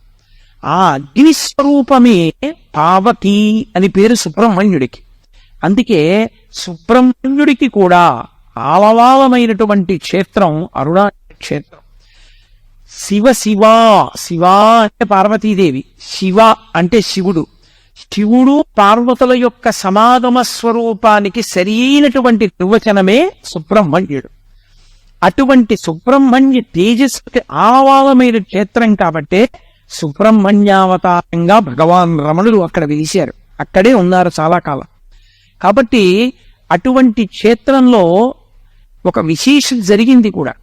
నేను మీతో అరుణగిరినాథర్ జీవితం గురించి ప్రస్తావన చేశాను. అరుణగిరినాథర్ని ఒకప్పుడు ప్రౌఢదేవరాయలు అడిగాడు, నాకు సుబ్రహ్మణ్యేశ్వర స్వామి వారి యొక్క దర్శనం చేయించు అని అడిగాడు. అడిగితే ఆయన అన్నాడు, నీకు దర్శనం చేయించడానికి ఒక పెద్ద ఇబ్బంది ఉంది. సుబ్రహ్మణ్య దర్శనం చేసే ప్రయత్నం చేస్తే, నిజంగా స్వామి నీకు దర్శనమిస్తే, ఆయన యొక్క విశేషమైన కాంతి వలన నీ నేత్రములు రెండు దృష్టిని పోగొట్టుకుంటాయి, ఇక నీకు కళ్ళు కనపడవు, అందుకని వద్దన్నాడు. అంటే ఆయన అన్నాడు, కళ్ళు పోయినా పర్వాలేదు, నాకు సుబ్రహ్మణ్య దర్శనం చేయించండి. సరే, ఇద్దరూ కలిసి దేవాలయంలోకి వెళ్ళారు, అరుణాచలేశ్వర దేవాలయంలోకి. సుబ్రహ్మణ్యేశ్వర స్వామి ముందు నుంచి అరుణగిరినాథర్ స్తోత్రం చేశాడు. సుబ్రహ్మణ్యుడు ప్రౌఢదేవాలయ వారికి ఎదురుగుండా ఉన్న స్తంభంలోంచి ప్రత్యక్షమై ప్రకాశించాడు. ఆయన కనపడగానే ప్రౌఢదేవాలయ వారి రెండు కళ్ళు పోయి, కళ్ళు పోగానే మళ్ళీ అరుణగిరినాథర్కి బాధ కలిగి, అయ్యో రాజు కళ్ళు పోయాయని మళ్ళీ సుబ్రహ్మణ్యుడిని ప్రార్థించాడు కళ్ళిమ్మని. మళ్ళీ సుబ్రహ్మణ్యుడు ప్రౌఢదేవరాయల వారికి ఇచ్చేశాడు. అందుకే ఇప్పటికీ కూడా ఈ కథ జరిగినటువంటిది, ఈ వైభవం జరిగినటువంటిది కాబట్టి ఆ క్షేత్రంలో సుబ్రహ్మణ్య దేవాలయాన్ని ప్రత్యేకంగా ఒక పేరుతో పిలుస్తారు. తిరుకంబత్తి నాయలార్ దేవాలయము అని పిలుస్తారు దాన్ని. ప్రౌఢదేవరాయల వారికి తన దర్శనమిచ్చి కళ్ళు పోతే మళ్ళీ కళ్ళిచ్చినటువంటి క్షేత్రం కాబట్టి అంత గొప్పగా అమ్మవారి కోరిక తీర్చడానికి పరమమంగళప్రదమైన స్వరూపంతో పరమశివుడు గెలిచినటువంటి క్షేత్రం సుబ్రహ్మణ్యేశ్వర స్వామి వారు గెలిచినటువంటి క్షేత్రం.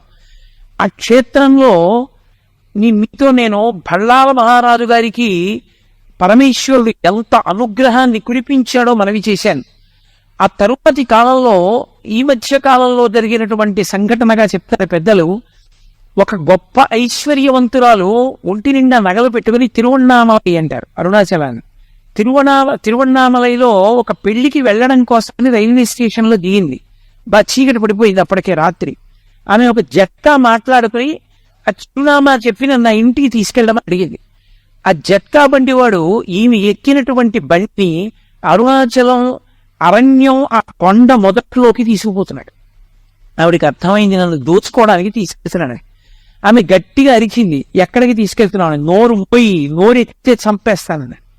ఆమెకి చేసేది ఏమీ లేక భయపడిపోయి నిశ్శబ్దంగా కూర్చుని, ఆ చీకట్లో తనని రక్షించే వాళ్ళు లేరని ఆ పొదల్లో చెట్ల మధ్య నుంచి జట్కా వెళ్ళిపోతుంటే ఆమె అరుణాచల శివ అరుణాచల శివ అరుణాచల శివ అని మనసులో స్మరించింది. అకస్మాత్తుగా అక్కడికి 4 పోలీస్ కానిస్టేబుల్స్ వచ్చి, మేము ఇక్కడ బీట్ తిరుగుతున్నాం, ఈ జట్కా ఈ లోపలికి ఎందుకు వచ్చింది, ఇంత లోపలికి అరణ్యంలోకి ఎందుకు తీసుకొచ్చామని అడిగారు. వాడు భయపడిపోయాడు. ఆవిడ్ని విడిపించారు, తీసుకెళ్లారు, పెళ్లి ఇంట్లో దింపించారు. ఆవిడ్ని తీసుకెళ్తున్నప్పుడు ఆవిడ ఆ పోలీసు నెంబర్లు అడిగింది.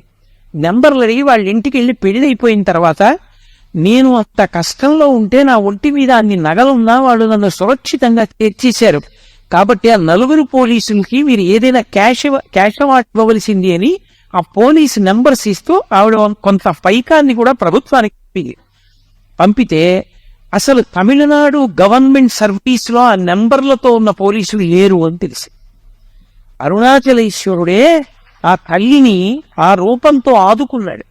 కాబట్టి ఆనాడు ఈనాడు అని కాదు, అరుణాచల శివ అరుణాచల శివ అరుణాచల శివ అన్న నామము అంత గొప్ప నామము. ఆ క్షేత్రం పేరెత్తిన, ఆ క్షేత్రంలో ఉండేటటువంటి పరమశివుడి యొక్క పేరు స్మరించిన ఉత్తర క్షణంలో ఈశ్వరానుగ్రహం కలుగుతుంది. అక్కడ ఉన్న తల్లి అపితకుచాంబ. అపితకుచాంబ ఆ తల్లి దయార్ద్ర హృదయ, పరమ సంతోషాన్ని పొందినటువంటి క్షేత్రం. ఆమె పరమశివుని యొక్క నేత్రములను మూసినటువంటి కారణం చేత లోకానికి కలిగినటువంటి ఇబ్బంది తన వలన కలిగిందన్న భావం చేత ఆ పాపం ఆవిడికి లేకపోయినా ఆవిడ ప్రాయశ్చిత్తంగా కాంచీపురం అరుణాచలం వచ్చి తపస్సు చేసి మళ్లీ పరమశివుని యొక్క వామార్ధ భాగాన్ని చేరుకున్న కారణం చేత పరమ ప్రసన్నురాలై కూర్చున్నటువంటి క్షేత్రం అరుణాచల క్షేత్రం. అందుకే అపితకుచాంబ దర్శనం చేసినా, ఆవిడ్ని స్తోత్రం చేసినా, ఆవిడికి నమస్కరించినా ఉత్తర క్షణంలో పలుకుతుంది. కావ్యకంఠ గణపతి మునికి ఆ తల్లి ఎంత పలికిందో మీకు నేను నా ప్రసంగం అయిపోయే లోపల అరుణాచల క్షేత్రంతో అద్భుతంగా తమ జీవితాలు ముడివేసుకున్న మహాయోగులు కొంతమంది ఉన్నారు. అందులో మొట్టమొదటి మరి శేషాద్రి స్వామి రమణ మహర్షులు ఇక్కడ ఉన్నారని కనిపెట్టారు. శేషాద్రి స్వామి అసలు అరుణాచలం అంటే మారుపేరుగా మారిపోయిన వారు మహానుభావులు భగవాన్ రమణుడు. అలాగే భగవాన్ రమణుల ఆశ్రమంలో ఆయన ఎప్పుడు మాట్లాడేవారు కాదు, మౌనస్వామి అని పేరు. ఆయన ఎప్పుడైనా నోరు విప్పి ఒక్క మాట మాట్లాడితే ఆయన మాట్లాడిన మాటల్ని వెంటనే పోస్ట్ కార్డు మీద రాసి అన్నయ్య గారికి పంపిస్తూ ఉండేవారు సూరి నాగమ్మ గారు. ఆవిడ వ్రాసిన లేఖల వలన రమణ మహర్షి మాట్లాడిన మాటని ఇవాళ లోకానికి అంది. అంతటి మహాతల్లి సూరి నాగమ్మ గారు. అలాగే భగవాన్ రమణులకు ఆ పేరు ఉంచినటువంటి వారు రమణుల యొక్క పరిపూర్ణమైన అనుగ్రహాన్ని పొంది నైరుతిలింగం దగ్గర తపస్సు చేసి షట్చక్రభేదం వరకు చెయ్యగలిగినటువంటి స్థితికి ఎదిగిపోయిన వారు కావ్యకంఠ గణపతి ముని. వీళ్ళందరికీ అరుణాచల క్షేత్రంతో గొప్ప అనుబంధం. నేను ఈ ప్రసంగాలు పూర్తి చేసే లోపల అరుణాచల వైభవాన్ని ఈ కోణాల్లో ఈ మహాయోగుల యొక్క జీవితాలు, వాళ్ళ జీవితాల్లో తటస్థించిన సంఘటనతో, అరుణాచల పర్వతంతో, అరుణాచల శివునితోటి వాళ్లకున్న అనుబంధము, ఈ విశేషాల గురించి నేను ప్రతిరోజు ఆ యోగుల జీవితాలతో కలిపి మీకు చూపించే ప్రయత్నం చేస్తాను. అప్పుడు ఆ రమణుల యొక్క తత్వము, అరుణాచల క్షేత్ర వైభవము రెండు కలిపి ప్రకాశింపచేసేటటువంటి అవకాశం కుదురుతుంది. నేను మీతో మనవి చేశాను, అరుణాచల క్షేత్రంలో అత్యంత ప్రధానమైనది దీని అడిగాడు గౌతమ మహర్షి పరమశివుడు.